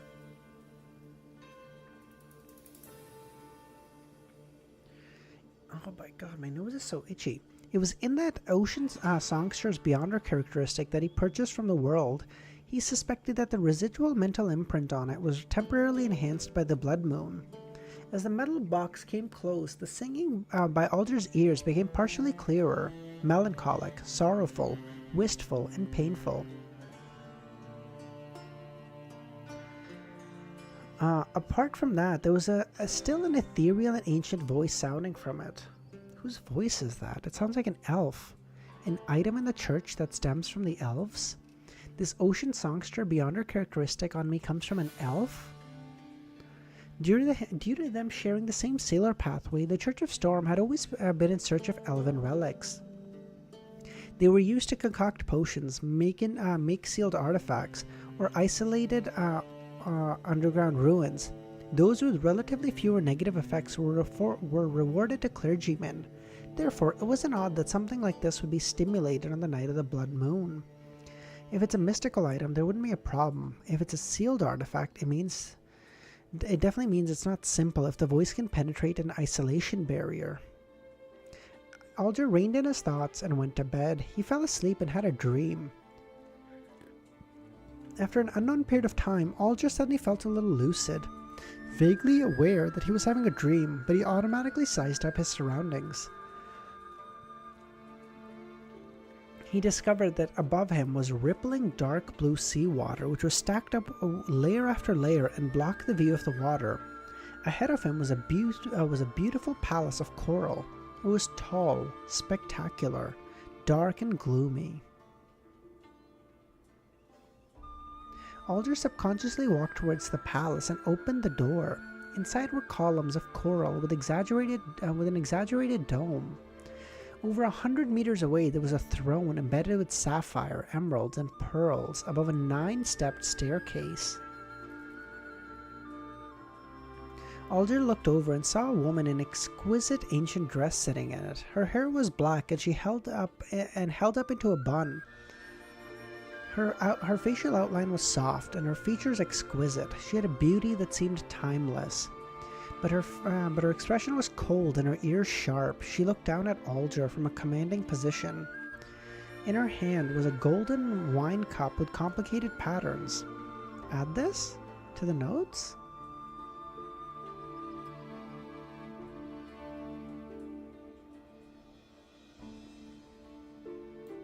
Yeah, the Lord of Storm notes, I would assume?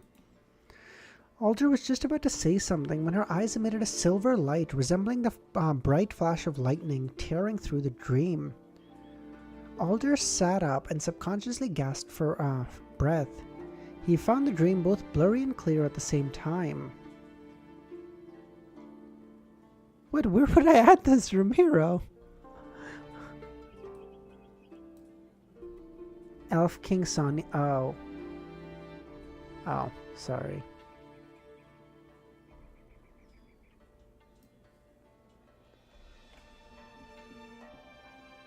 But the Elf King, this is a woman. This is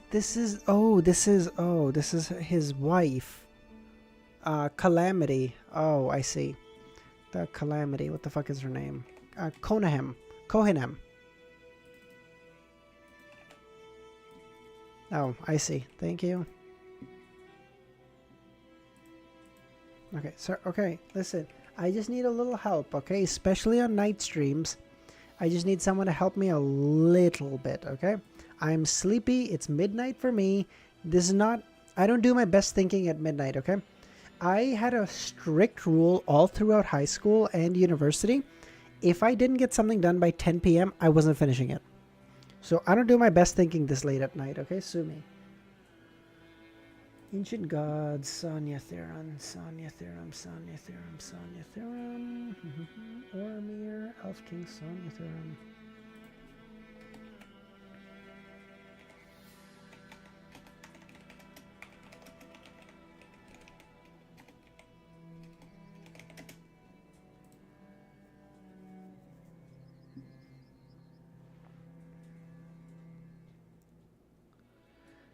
The woman's appearance was blurry, as well as the details of the murals and coral palace, but her eyes that contained lightning and her ears sharp.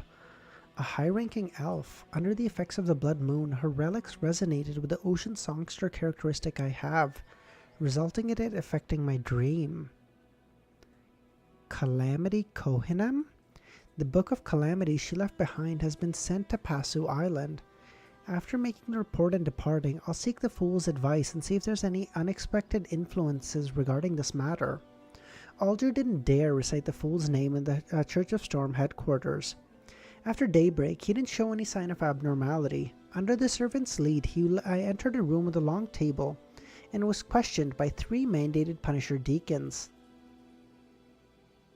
Yeah, that was like, I don't know, that was just like a rule I had where I was like, dude, if it doesn't get done by 10, I'm already gonna incur late marks on it. Like in my head, I'm gonna lose the 5%, 10%, whatever the penalty is for submitting a day late.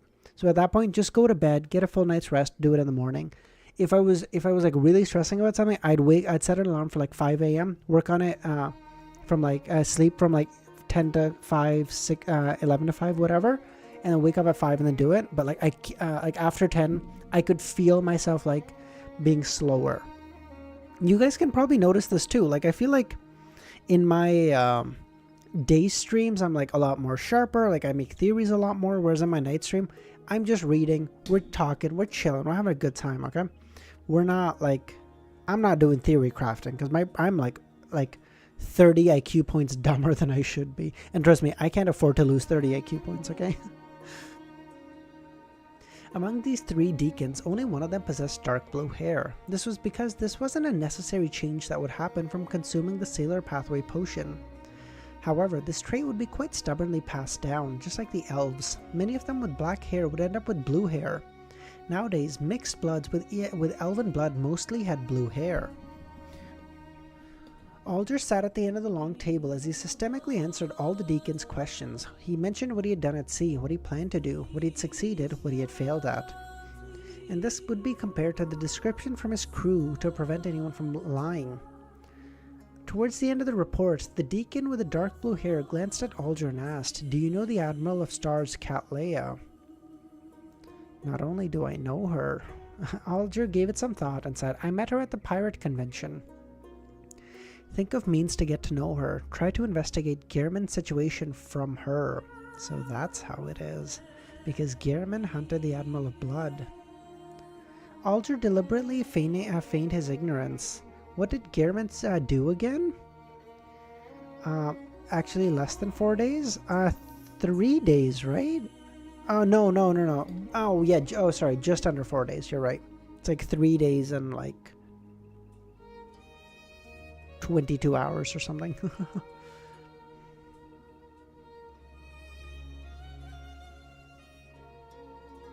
Who is your mortal enemy? What? The dark blue deacon seemed peeved. He nearly destroyed Bayam. Alright? This isn't something you should know. In summary, remember, Gehrman is a very dangerous fellow and there's a cult backing him. That organization has a demigod that's at odds with the Rose School of Thought. Nearly destroyed Bayam? A demigod? At odds with the Rose School of Thought? Alger deliberately didn't hide his shock. He originally imagined that a focus was placed on Gehrman because of his hunting the Admiral, but who knew that the reason was so much more complicated? What did Gehrman do? When I passed by Bayam, I should find a spot to take a look. No. Isn't our Tarot Club's archenemy the Aurora Order? Isn't Mr. Fool always targeting the true creator? Why did it change? No. Why is there an additional Rose School of Thought? Why is there the addition of Rose School of Thought? As for the Tarot Club having a demigod, he wasn't surprised. How could he not? Besides, back when the Vice Admiral Hurricane instantly died, he was already convinced that Mr. Fool's Blessed was a high sequence. Thankfully, my meeting with Gehrman was very secretive, otherwise things would have been troublesome. Alger listened in silence. Like before, he accepted his mission and got up to leave.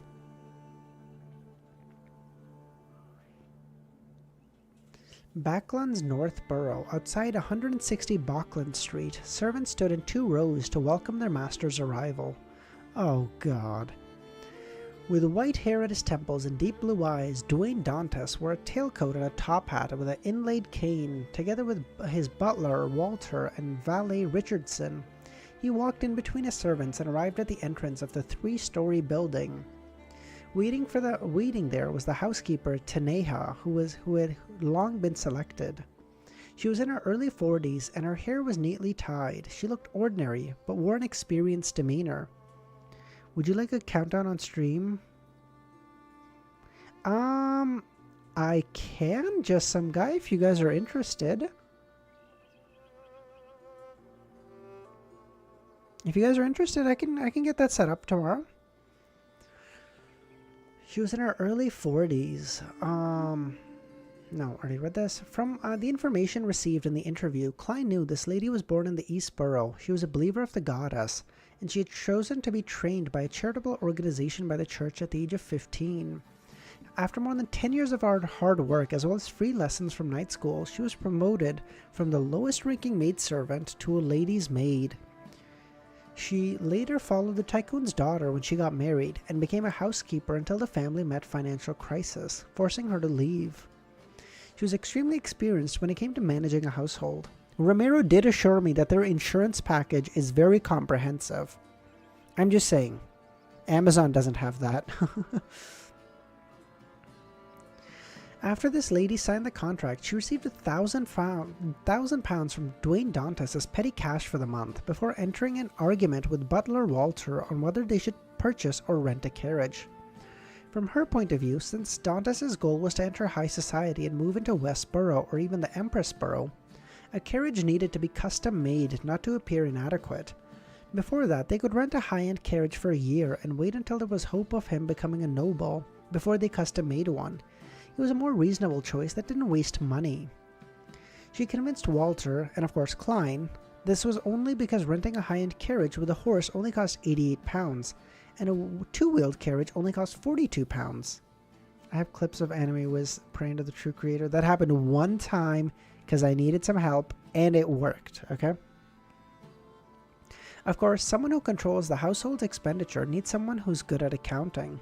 Klein felt poignant as he smiled at Taneha, before stepping into the 3-story house. This was the stage for which the tycoon Dwayne Dantis would be acting on.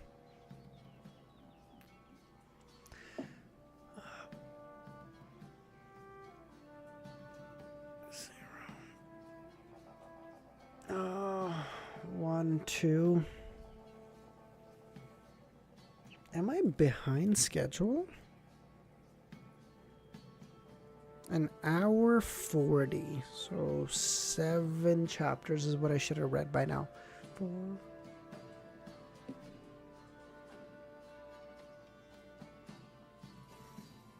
No, I shouldn't have read 8 chapters. I shouldn't have read 7 chapters. What the fuck am I talking about? I should have read 5. Okay, I've read 5. We're fine. Upon entering the house, the first thing Klein saw was the foyer. It was very spacious, with several chairs and umbrellas placed there. We chat a lot. It's fine. Yeah, exactly. That's the thing. Like night streams are much more just chilling. It's less structured, which is, I mean, I'm okay with that. Would you go to church, military, secret organization, or freelance? Probably freelance. Again, my biggest thing is freedom. I don't want to be stopped by any bullshit. I feel like freelance would be the way for me to go. But I also understand that doesn't quite give you all the benefits too. So maybe I would be looking at some like, maybe I would be looking at, like, I don't know anything about them, but like MI9, if they're anything like MI6 sounds cool.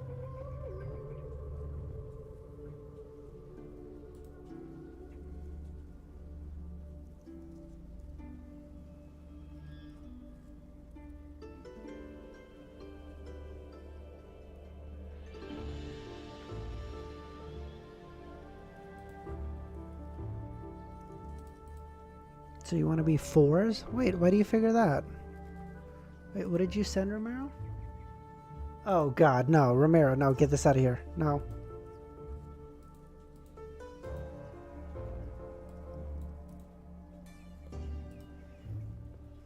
Upon entering the house, the first thing Klein saw was the foyer. It was very spacious here, with several chairs and umbrellas placed there.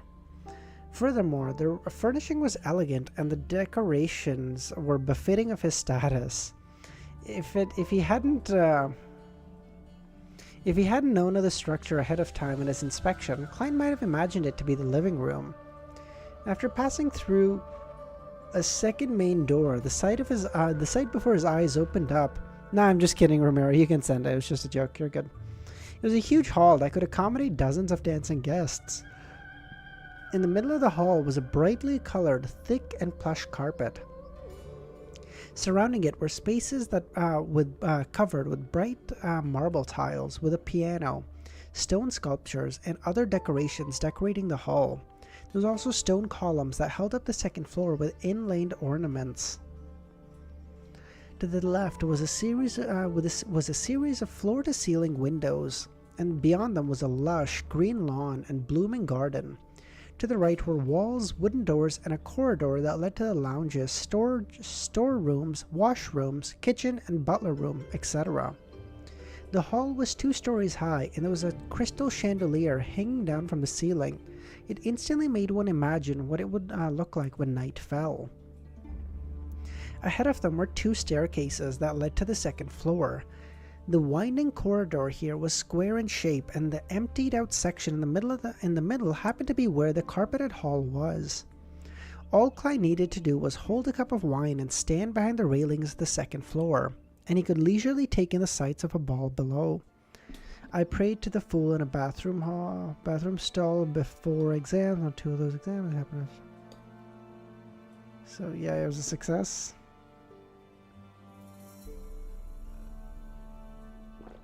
If it works and it's stupid, it's not stupid, Luvion. Okay? I'd say military because the churches take forever to advance. Secret organizations, very dicey, freelance, so you have nothing except yourself. Yeah, maybe Bullseye, but I don't know what the structure looks like in the military, so I don't want to, I don't want to make a judgment yet. Okay, after this chapter, I think we're going to take like a 5-minute break. I just want to stand up for a bit, man. Oh, God. Okay. Ahead of him were 2 staircases that led to the second floor. The winding corridor here was square in shape, and the emptied out section in the middle happened to be where the carpeted hall was. All Klein needed to do was hold a cup of wine and stand in the middle of the railings of the second floor, and he could leisurely take in the sights of a ball below. There were many rooms on the second floor. There was a living room, an activity room, a dining room, washrooms. Have I already read this? Am I having a stroke? A billiard room and many bedrooms. If any guest needed to stay for the night, they would stay there. Similarly, on the second floor, there were 2 staircases that led to the third floor. This was where Dwayne Dantis stayed. There was an exaggerated master bedroom with a bar counter, equipped open room that allowed one to sunbathe and enjoy the scenery. There was a study that could be deemed as a miniature library, as well as 2 change rooms and small bedrooms for the valet and the maid for night duty. There were also rooms meant for the household members and bathrooms, but Klein was currently a single man. Currently, bro, you are bitchless, okay? As for the other servants, they lived in a terrace house behind the main mansion. In another direction was the stable. The mansion's underground area was equally spacious with a huge storage room and wine cellar. Taking off his coat, Klein stood on the balcony in the half-open room on the 3rd floor with his back straight. He took in the sights of the surrounding streets and couldn't help but sigh. There really is a reason why it's so expensive. A rent of £315 really can't be considered a waste. Volume 4 is fucking best. Oh, that's awesome. I've read very opposing stuff. Some people say it's great, some people say it's the worst, so I don't know. Meanwhile, he had also directly paid Walter a year of salary of £115, as it was possible that he would flee once he obtained the indigenous family notebook. He didn't want to affect the butler's livelihood. By the same logic, he paid Taneha her annual salary of £42. Through the 2 head servants' negotiation and hard work, they hired all the servants. The annual salary for maid steward was £30. His valet, Richardson, was £35. In charge of the valeting guests and serving at the dining table each received £30. The 2 lady maids were £18 each, the chambermaids 12, and the handyman 12 as well. Apart from them, the cook was 30, the assistant cook 15, scullery maid 13, parlour maid 11, nursery governesses were £25, steward's boy £10, 2 coachmen £25, 2 gardeners £20, 2 laundresses £10, all for a total of £413, approximately £8 a week. Together with the 2 head servants' salary, Klein needed to pay £570 a year, making it approximately £11 a week, not including food, clothes, and all kinds of daily necessities.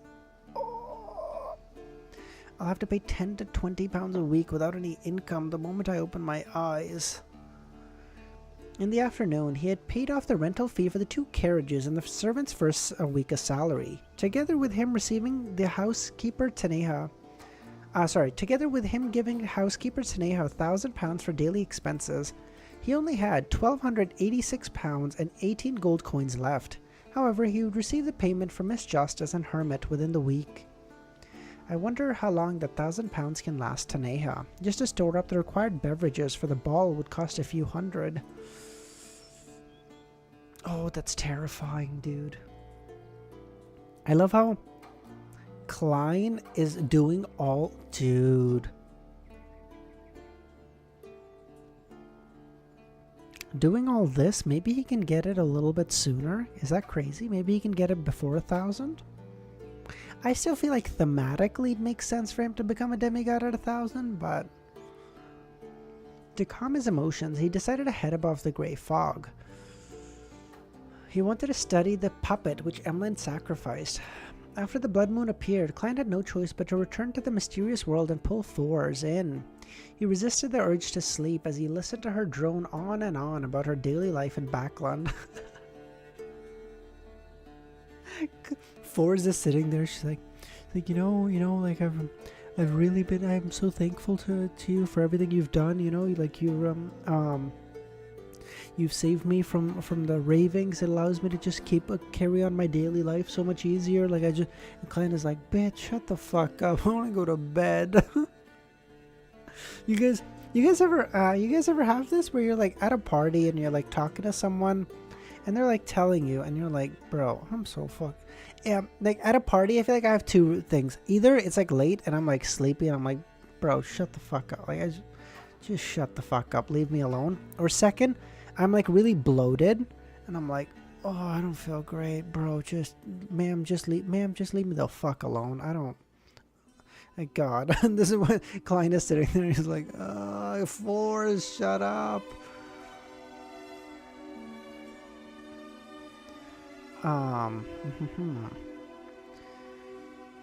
After everything was over, he was just too tired. He accepted Emlyn's sacrifice and returned to the real world and collapsed.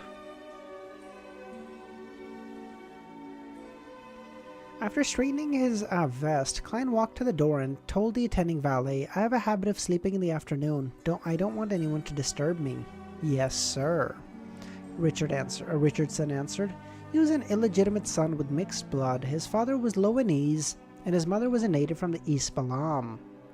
After he was born, he was met with discrimination and bullying. This resulted in a weak and submissive character, and because he was good-looking, he was suitable for valeting guests. After both houses of Lone Kingdom had abolished slavery, he found himself out of a job. All he could do was seek out the help of the City Family Servant Assistance Association. Before Klein had served 2 households and committed some mistakes, he did build up a wealth of experience. Before Klein, he had served 2 households and committed some mistakes, but built up a wealth of experience. He caught Butler Walter's notice and became Dwayne's valet. After looking at Richardson, who stood straight and tall with a height almost identical to himself, Klein indiscernibly shook his head. That guy could be a celebrity with his looks. But he can only be a servant in this day and age. Furthermore, he's such a tall man, but he appears cowardly and weak. If I have a valet with me, requiring him to handle all us matters, Richardson won't be up to the mark. However, I still have Butler Walter and many other servants. They can handle the other matters. Klein locked the door and returned above the grey fog. He sat at the fool's chair and beckoned his hand to make the puppet fly over. After scrutinizing it, Klein didn't discover anything odd. He then wrote a divination statement, its origins. Klein recited the divination statement, and in the hazy world he saw an altar with a circle of fiery torches around it. Hailey, we might be at 749. I think I might have just forgotten to update it.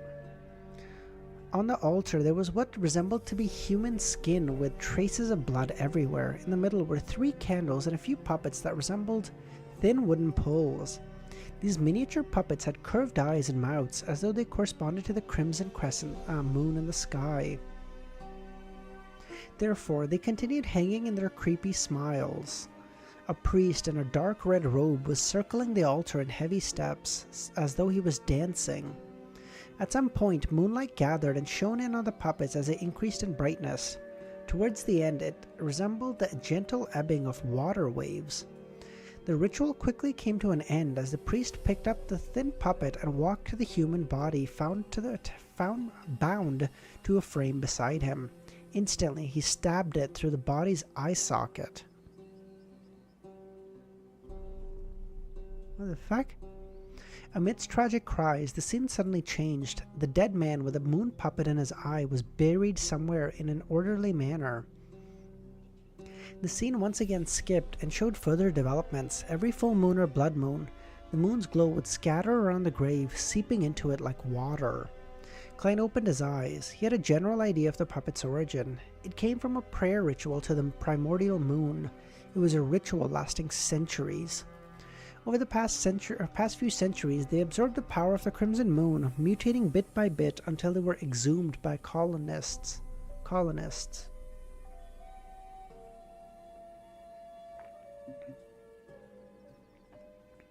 They didn't usually exhibit any oddity, and something only happened when a primordial moon believer activated them with the correct method. As for what would happen, Klein had no idea. In a particular sense, these primitives are equivalent to the primordial moon's chosen ones. Last night, after I smote one to death, that evil god was enraged, causing the blood moon? Oh. The primordial moon's wrath changed the moon's phenomena, making it a blood moon. If this theory is right, it means that the domain of the crimson moon, the goddess is slightly inferior to the primordial moon. She might only have the title in her name. As she grasps a grade 0 sealed artifact. Klein nodded slightly as he attempted to divine the weakness of the moon puppet.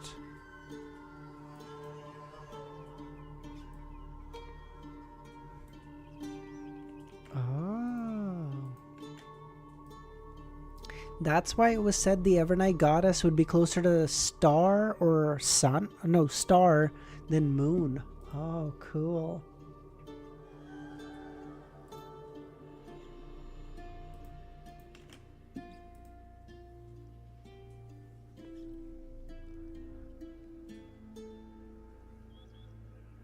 Which pathway do I think the primordial moon is?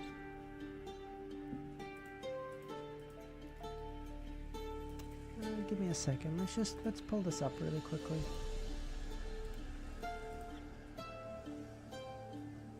Nope, not here.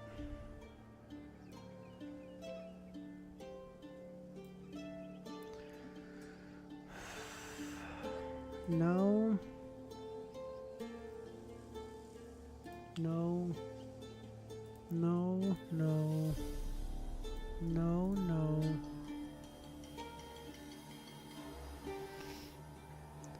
Can it be prisoner?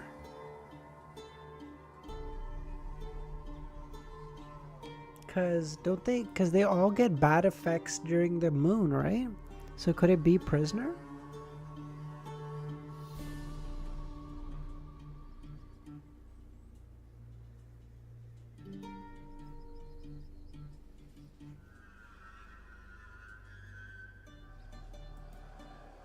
No, no.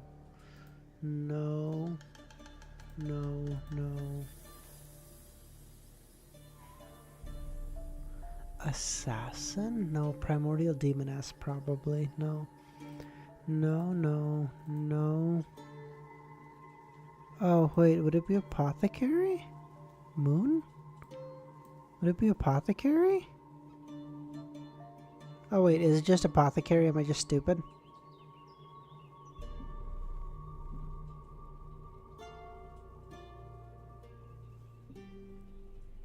Is it just Apothecary? Because it's the moon?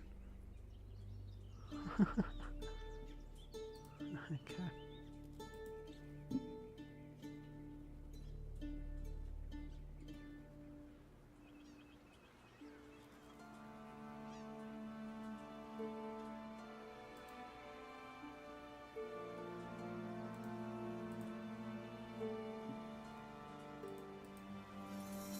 Okay. This time he saw some. Klein nodded slightly as he attempted to divine the weakness of the moon puppet.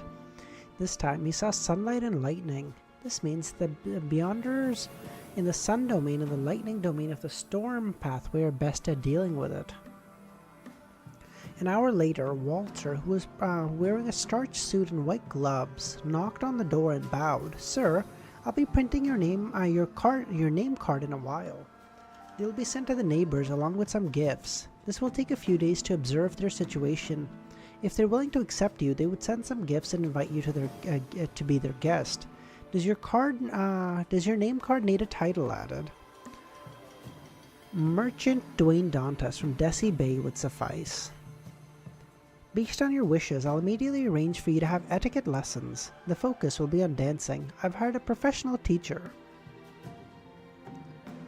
750. Okay, we might just do 750 and 751. We might not do 752. Because I'm feeling a little sleepy and I don't want to push. I mean, part of me is just wants to do 750 and leave it there, if I'm honest. Mr. Shark, I don't think I've seen you here before. How you doing, man? Unless you're actually Dr. Z. There's a non-insignificant chance you're Dr. Z.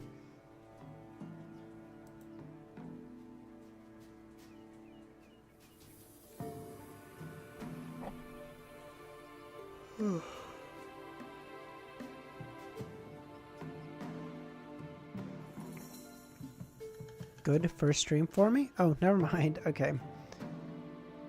It'd be Mrs. Shark then? I thought maybe she would be trying to confuse me with the mystery, you know? How's it going? Okay, you joined at a weird time because I'm gonna take like a 2-minute break. I've been sitting down for so long. Just give me like 2 minutes, okay?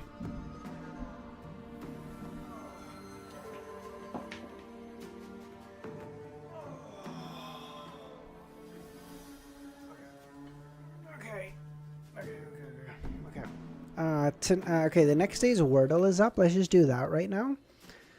Okay, let's do that. I don't know. Oh my god, I feel so much better. I'm not used to sitting this long.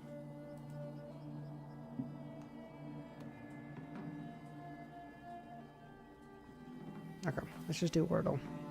Penis. Damn it. D-I...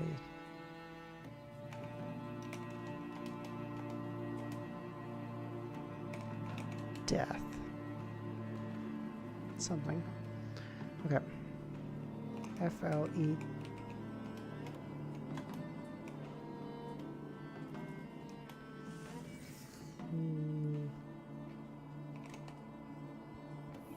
Okay, that's something. So E-L... A-L-E-R-T. Shit. Okay, nope. E-L... T... Elate, but there's no A. Okay, this gave me a lot of information. Okay, I still don't mind doing it. E-L... Elote.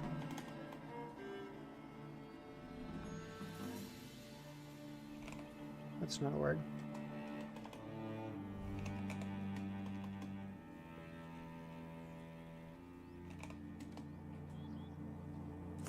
Fuck. Piece of shit, dude. Oh my god. Kill me. Ugh. Kill me.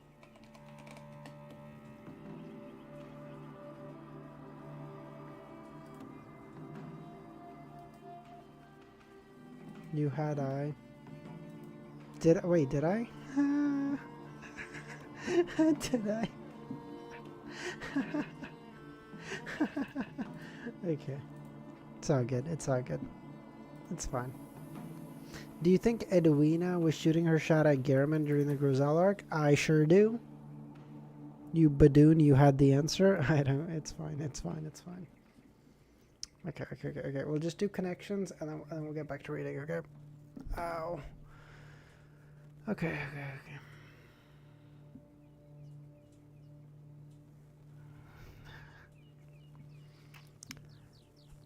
Podcast studio, not Edwina X Anderson all day. Yeah, maybe. You know.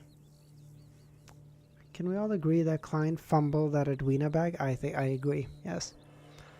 Look at that. Actually sitting like this. I mean, it's not comfortable at all, but like, I mean, my height with the camera is actually fine. Okay.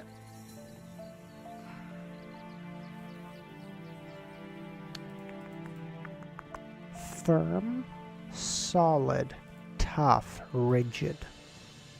Fuck you. Anderson already pulled her hair for once. Bro, why are you doing that provoker shit? Calm down. Firm, solid, tough, stern? Fuck off. What am I missing? You're bro, you're kidding. I lost all my fucking chances. Okay, hold on. Okay, let me just sit down. Hold on. Ow. Oh, good lord.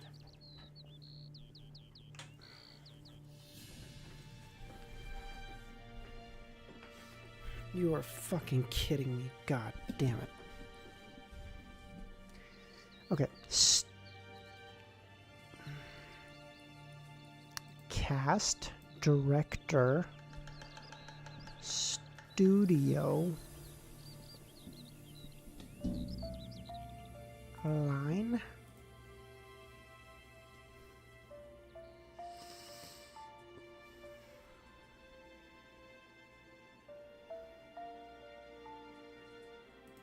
cast, director, studio, title. Fucking bitch. No, Justin, I'm doing it at midnight. It's my own fault. I knew I shouldn't be doing it right now, but I couldn't help the allure. Update the thumbnail, bro. It's oh shit, yes, Seal, you're right. Fuck. Oh god, I need some 1080p one. The one Milo sent are really nice, but they're not at 1080p. They would look dog shit as thumbnails. I need some good volume 4 1080p art. Fuck. Does anyone have anything? Please. Oh god.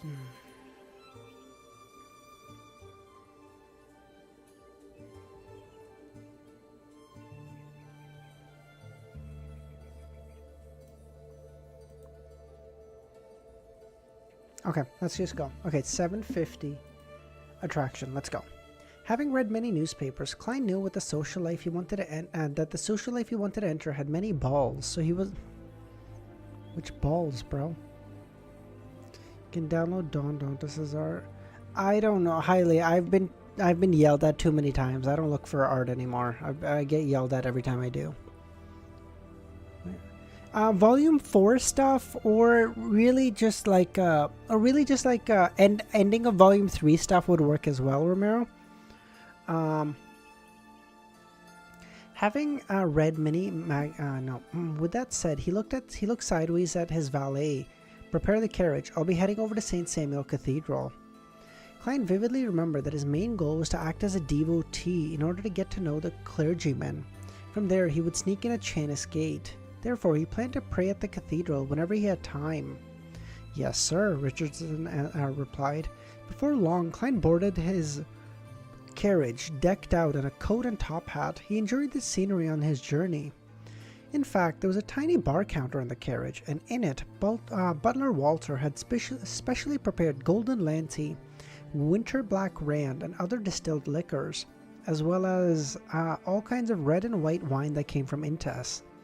However, Klein wasn't someone who enjoyed drinking. As a beyonder who didn't like the feeling of being tipsy, it made him recall the feeling of losing control. Therefore, he had the excuse of him heading to the cathedral, so as to get his valet to prepare tea.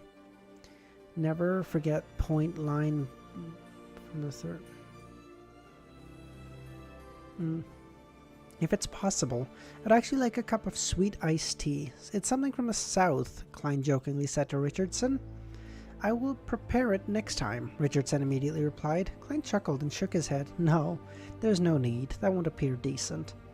Once I'm familiar with the neighbors and have hosted a Desi-style banquet, we can prepare some sweet tea. I believe the children would like it. I will keep it in mind, Richardson realized.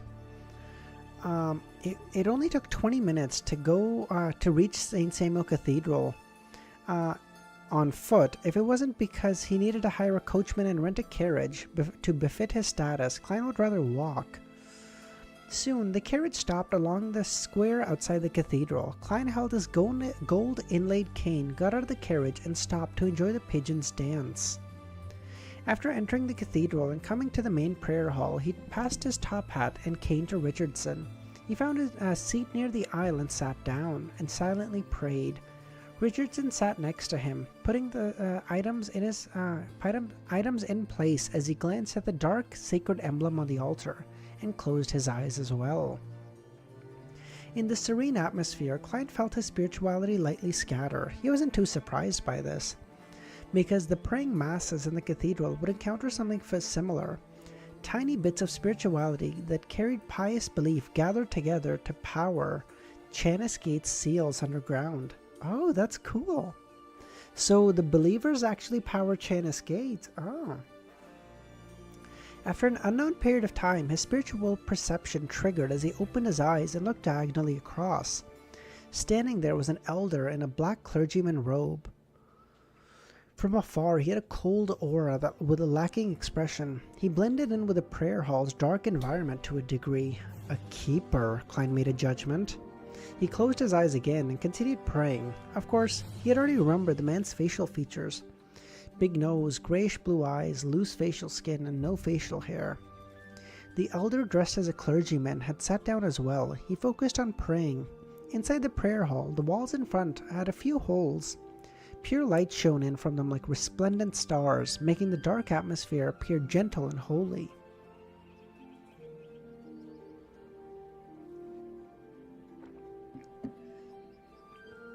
Time ticked by as Klein felt his spiritual perception trigger again. He opened his eyes and saw the keeper had left his seat and entered a passageway to the side. That should lead to the back of the cathedral. The keepers stay inside the cathedral? They have no family, don't have their own residences? From their conditions, it's not surprising. Furthermore, the keepers of Chanis Gate are monitored by bishops, so it's a normal precaution. This means that I have to become friend with the priests and the bishops to obtain freedom to enter the area of the back of the cathedral. After some time, he slowly got up and walked to the altar. Standing in front of the donation box, he took out 50 pounds and threw it in. Again? This made the bishop and priest on duty look over. Their gaze turned friendly as they remembered his appearance. After doing that, Klein nodded gently at the clergyman, turned around and walked down the aisle to the exit. Richardson followed closely behind. Once out of the prayer hall, he walked towards the main entrance alongside a series of intricate murals and colored pane windows. At this point, a few figures walked in. Leading them was a middle-aged man. Money makes friends. Takes money to make money, man. Leading them was a middle-aged man with long sideburns and soft facial hair. He wore a black trench coat without any gloves, nor did he carry a cane.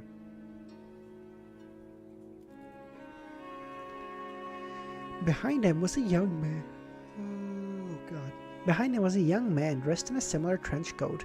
He had black hair and green eyes. Klein was especially familiar with his looks and figure. It was as though they hadn't seen each other for years. Leonard Mitchell, the bar poet.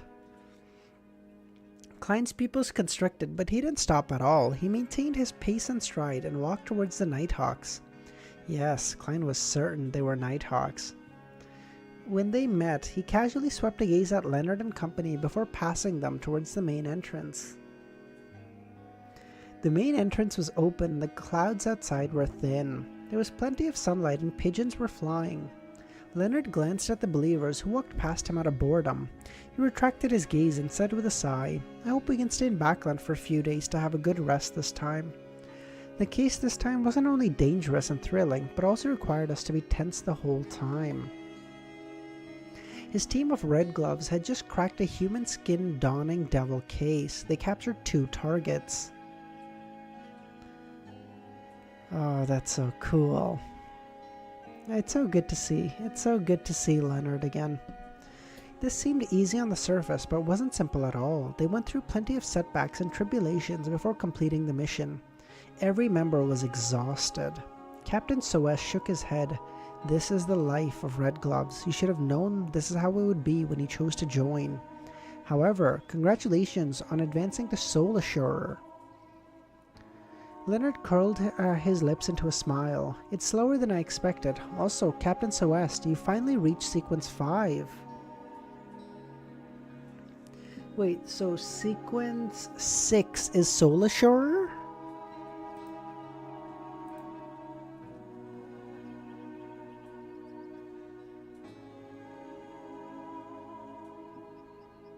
Nightmare and then Soul Assurer. I see.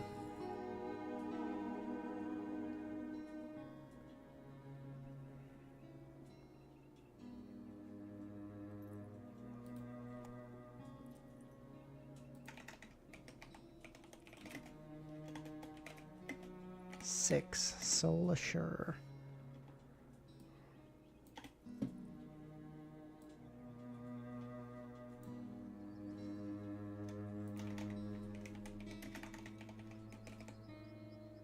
Good to see. I know.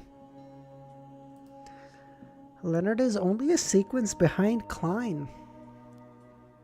And he's doing it like slowly through the church, right? So you got to remember how much slower his progress would have been. He's only a sequence behind. This isn't a problem with the church.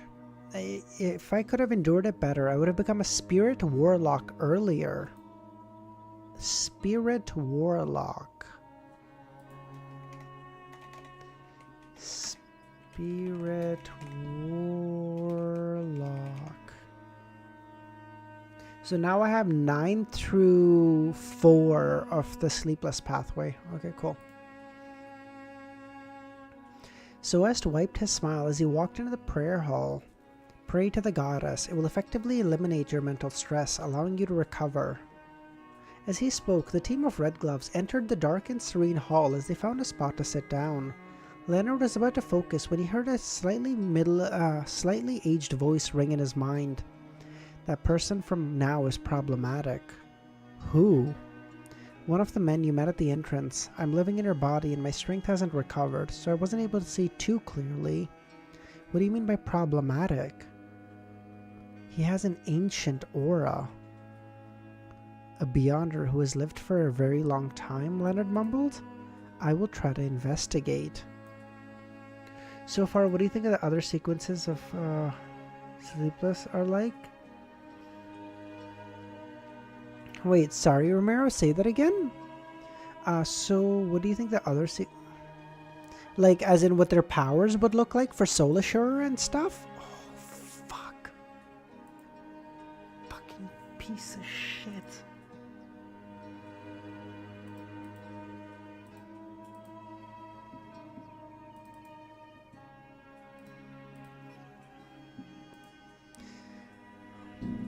Is the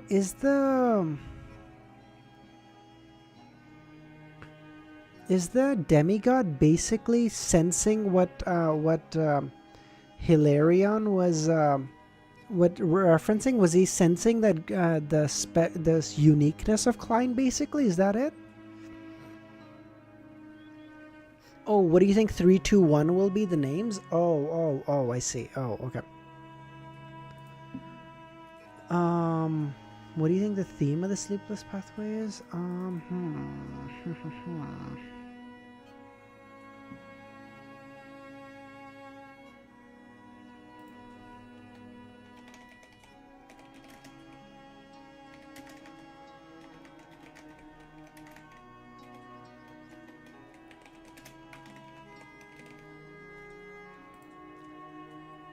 Okay. So, Sleepless, Midnight Poet, Nightmare, Soul Assurer, Spirit Warlock, Night Watcher. So everything seems to be going in like twos, I think. Sleepless, Midnight, Nightmare is kind of its own thing. Soul, Spirit, Night Watcher.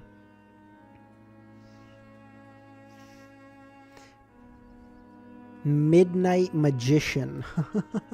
I don't know. Midnight Magician.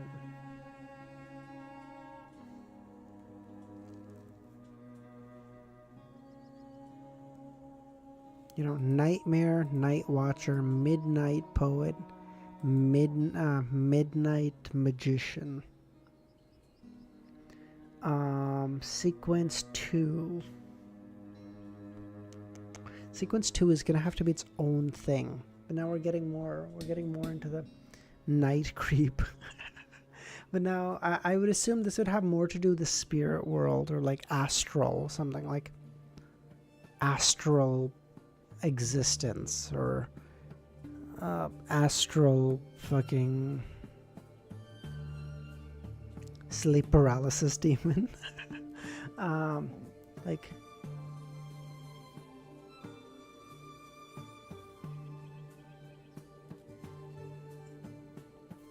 astral existence, astral, I don't know, astral master, I don't fucking know, something like that. I don't know. I feel like it would have to do something with the astral plane. That'd be my guess.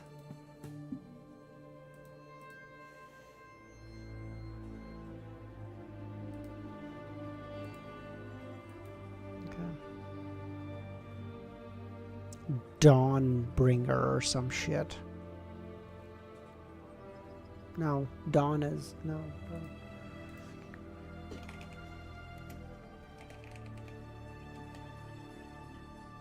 Not Dawnbringer. What would be the Duskbringer? I guess. Yeah, Duskbringer. Simultaneously, he thought the old man must be hiding certain things. He seldom volunteers to tell me someone is problematic, yet be so vague.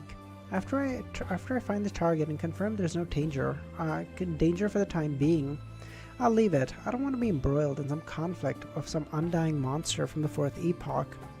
If that person will really bring a calamity, I will report it. In the apartment in the Sherwood Borough, this is the money I owed you. Force handed £220 to Gio. She had already received the £100 from the Moon and £500 from the Hermit. Gio grabbed at her messy blonde unsmooth hair, looked at the money and said, "You really are involved in illegal gambling?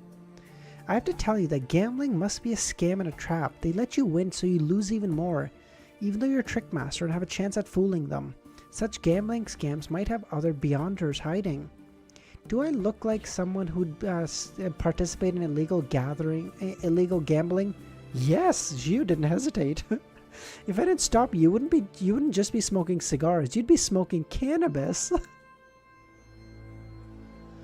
She said, "Bro, I'm the only thing keeping you from losing your fucking mind." That's because I need to numb myself due to the pain brought from the full moon ravings. I no longer need to. Forced in debate with Gio, as she directly explained, I sold a mysticism knowledge. I know it beyond her gatherings. That person was generous and paid several £100s. Is that so? There's been a new Beyonder gathering that appeared in the East Borough recently. I've been invited. A new Beyonder gathering. According to her teacher, Dorian Gray, and Mr. Fool, she knew that Louis Wayne was an oracle of the Aurora Order. His arrival in Backland was likely to replace the missing Mr. A, so as to rebuild the Aurora Order faction in this city. Therefore, there was a solid chance he would disguise himself at new gatherings. Forrest thought for a moment and asked Geo, "Are you going to join?" "Of course, I have to prepare the interrogator formula potion," Geo answered. Forrest nodded and covered her mouth to yawn. "Remember to bring me along when you have the privilege of inviting a new member. My homies." Okay, yes, 7:51. I think we'll leave it at 7:51. Because then hopefully I'll be done around 1 o'clock. I mean, I'm not going to get done in 7 minutes, but around, and then I can go to bed. Yeah, that'll be good. Dude, 750 chapters. That's crazy. That's actually wild. And it's only been like 3 months. And the volume and the Donghua is coming out. Man, I really am the savior. Oof.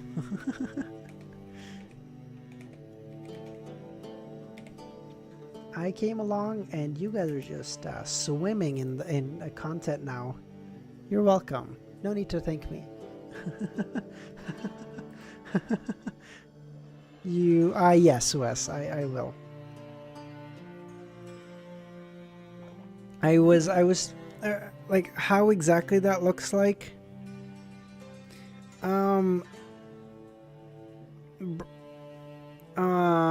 It's gonna look a little weird, Wes, but we will figure it out. So immediately, okay. Well, remind me after we finish the chapter. I'll go over how I'm thinking to do it. Okay, because I'm thinking I want to do it like Mr. Morge does. I feel like I like the way he does it. It really minimizes chances of the copyright strikes. Okay. Late at night, 7 Pincer Street. Leonard sat at the chair. Following that, he leaned back, causing the wooden headrest to creak from the pressure. His breathing gradually turned long and slow. His eyelids drooped and he covered his eyes. At this moment, Leonard's spirit arrived in a grey, hazy world.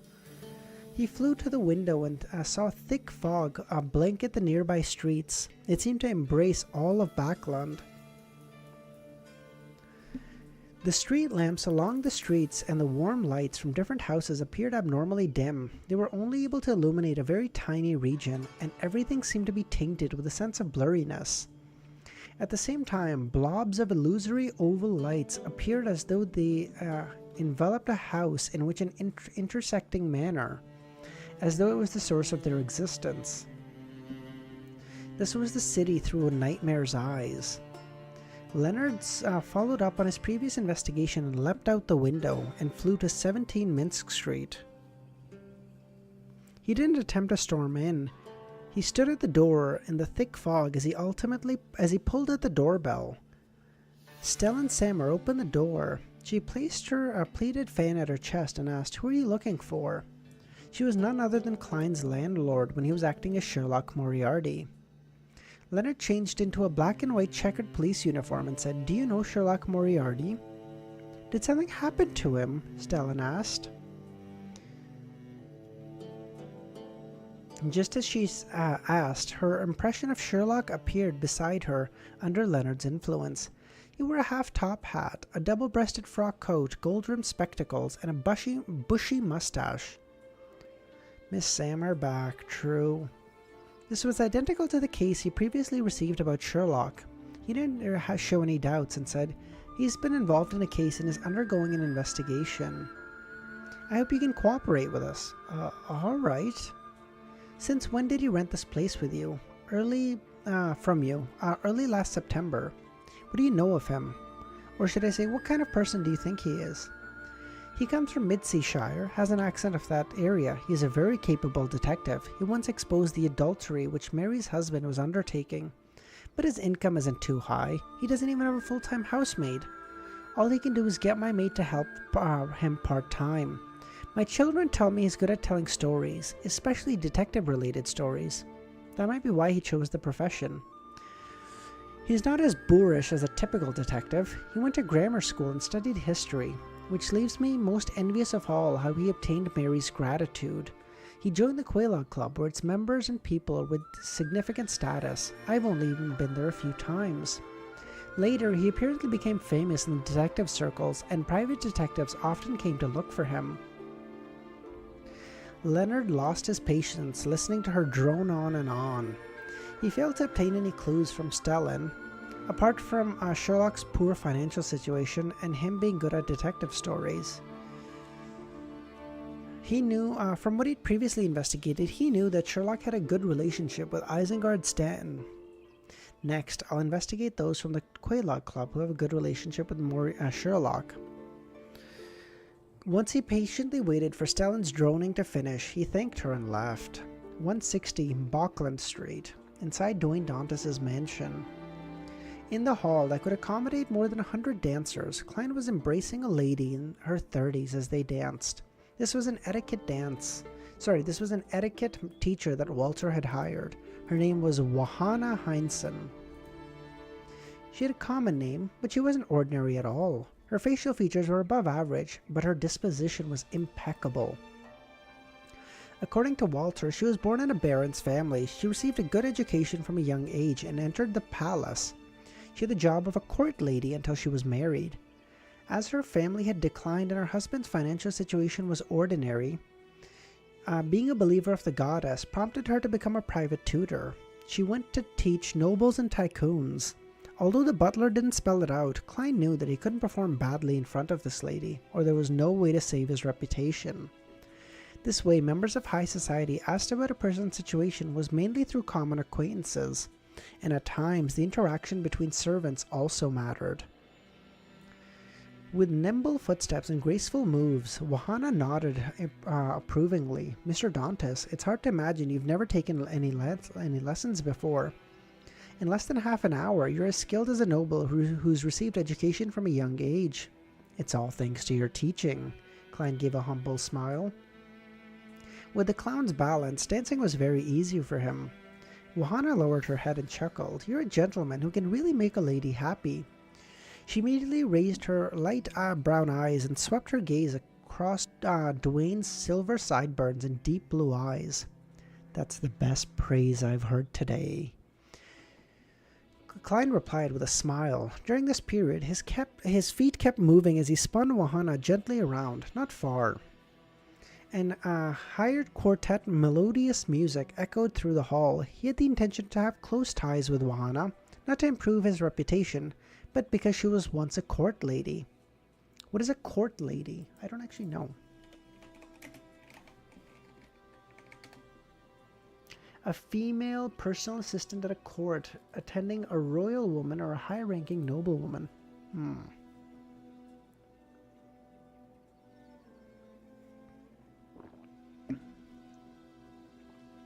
After Johanna corrected a small mistake that Dwayne committed, she said, when inviting a lady to dance, it's not only a dance, you also need to converse.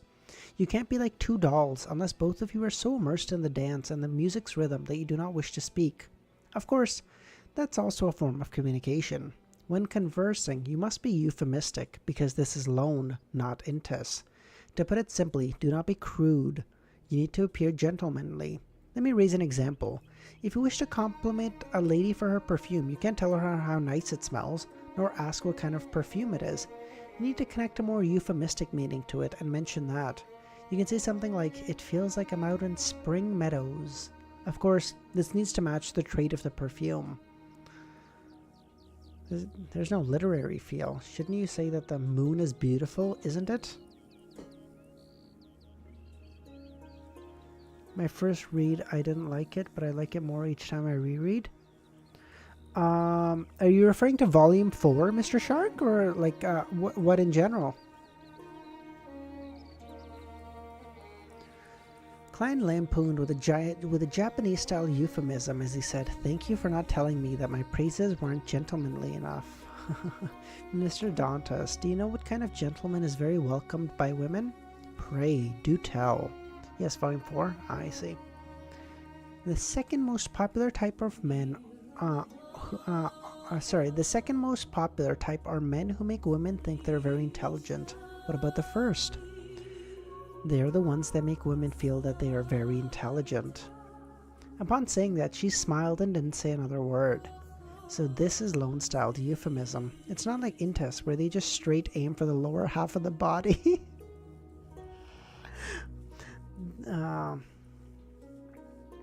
The 2-hour etiquette lesson ended in a harmonious mood. Klein walked the teacher to the door with butler Walter and valet Richardson before giving her a tiny gift.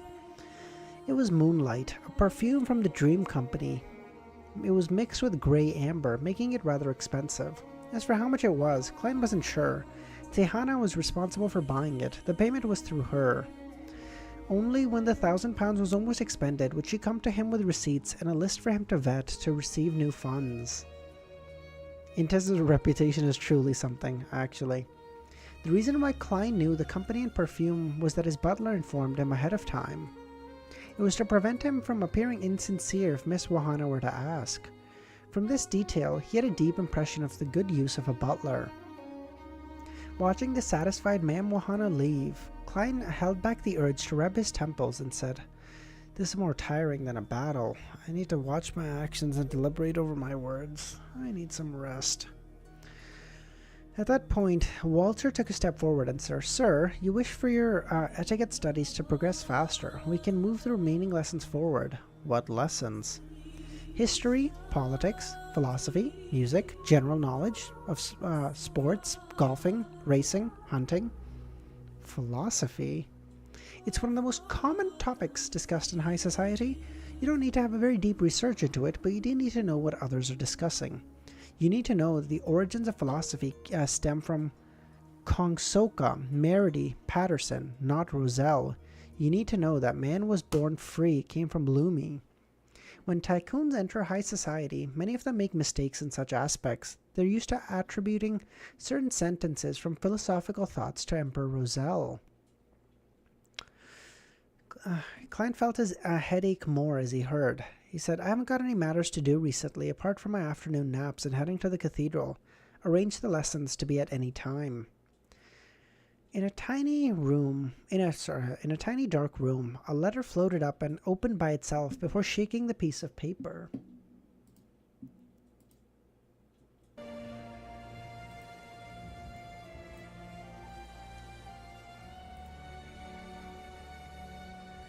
In her tiny bonnet, Sharon's figure was outlined. She grasped the letter and read through it. She then wrote a reply and set up a ritual to summon Sherlock's messenger. During this process, she didn't forget to prepare a gold coin. Soon, Sharon finished the incantation as she watched the candle burgeon out with a gloomy green color. Raynette Heinecker, with 4 blonde, red-eyed heads in hand, appeared out of the candlelight and appeared before Sharon. Sharon's eyes constricted as her face suddenly showed immense emotional fluctuation. She blurted out, "Teacher, haven't you already—" Oh wow, that is quite a cliffhanger to leave on. Whoa, I love that. That is quite a cliffhanger. I love that.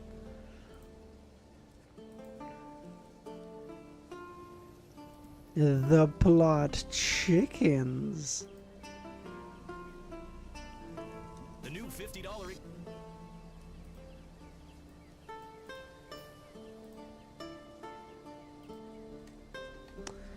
Okay. So yes, I know someone asked. I can't remember who, but yes, we will be reacting to episodes live. We will do that.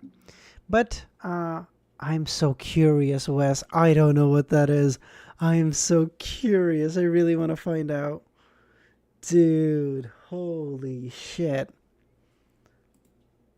Okay. But I said we'd watch this at the end, so let's just watch it really quickly, okay? I'm gonna just put this at like 150 though. We do a volume 3. Yes, highly. We will do a discussion sometime within the week. The exact time, Easy and I need to talk. We need to figure out. But yes, we do plan on talking. Yeah. Freeze! End the line, Cortez! Here we go. Well, well, well, boys.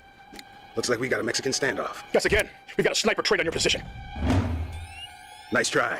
But I've had an unmanned drone on that sniper's ass this whole time. You mean the unmanned drone our hacker just took over? You mean the hacker whose wife I just kidnapped? You mean the hacker's wife who just filed for divorce? Bullshit. That marriage is rock solid. I guarantee you it's not. I've been hitting that for 6 months. Boom. Try cowboy. Oh, you hear that? We got you covered, so drop it. Looks like you got me. But you forgot one thing. I always bring backup. You mean Chuck E. Cheese over here? I didn't peg for a rat the day he entered the academy. Boom. Second sniper. Oh, you knew all along? Yeah. Well, I knew all along that you knew all along. Did you just get here, son? I knew you knew I knew all along. All along. All along. Well, it looks like we've got a real Mexican standoff here, boys. Whoa! All this talking double cross is making me hungry. For a slice of blueberry pie.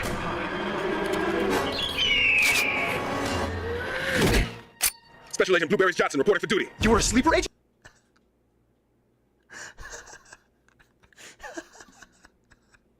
Dude, I don't know who came. I don't know if it was.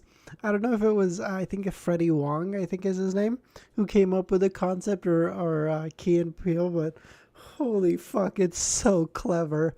It's so clever. That's right. And my top secret mission? To investigate you for corruption. Sorry, sir. Wait, what? You're investigating me? Who do you think you are, Blueberries? And who do you think I am. What? I don't know. Why don't you ask? you? It's so good. It's so clever. It's so clever. You take the Mexican standoff and you just make it so much more complicated. It's so clever, dude. It's so well done. No! That's impossible!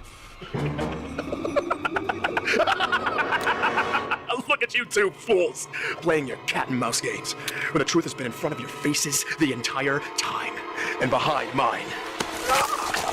Whoa! Whoa! Oh! What? You were a gun for a second! What? No, I'm not a gun. I don't know what you're talking about. Definitely a gun for a second. I'm not a gun. I'm a human being. Well, you're crying like a little girl. Screw you guys, I'm killing everyone! Whoa, stop. All right, slow down, guys. All right, listen.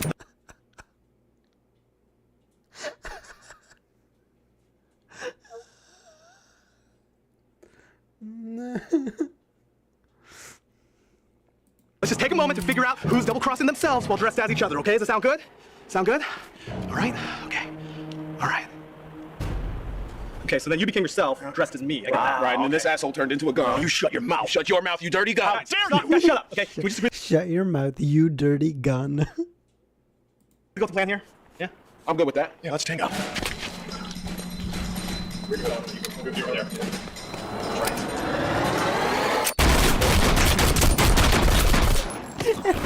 The lens like nothing. Or so you think, dummy. I won! No. I didn't want to believe it. It can't be. It can't be true. You can't be a gun. You were at my daughter's wedding. You son of a bitch. I trusted you. Fine. But there's something you should know about me. I'm actually a blueberry.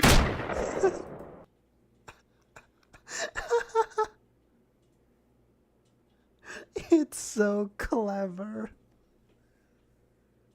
It's so clever and it's so stupid all at once. It's so good. It's so good. Oh my god. Dr. Z, thanks for popping by right at the end. How you doing? I heard there's a ceasefire. I hope it holds, but at least some preliminary good news. That's awesome. Yeah. Okay. On that note, we're done. You were at my daughter's wedding. You can't be a gun.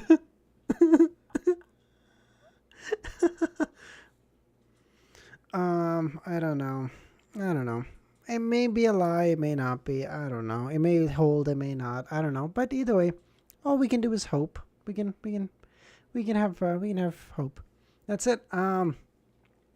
Thanks, everyone. We're gonna imagine Klein putting on this type of skit by his marionettes to prepare for a battle. Dude, that'd be based. You get a marionette to go back into the city, or to go back into the organization where he was working, and then you do that, and then like the main boss and the marionette go to fight Klein, and then midway the marionette shows that he's a marionette. And the boss is like, what? You were at my daughter's wedding. How this can't be happening? You hit him with that. Okay. Yeah. All right. That's it. we're gonna end it there, everyone. Since I think I saw a couple of new people. If y'all are interested, consider joining the Discord, link in the description. And yeah, that's it, y'all. I will see y'all in like 10 or 11 hours if y'all are free for the next stream. We'll keep going. And that's it, guys. Hope y'all have a great rest of your day and nights. I'll catch y'all later. Bye, guys.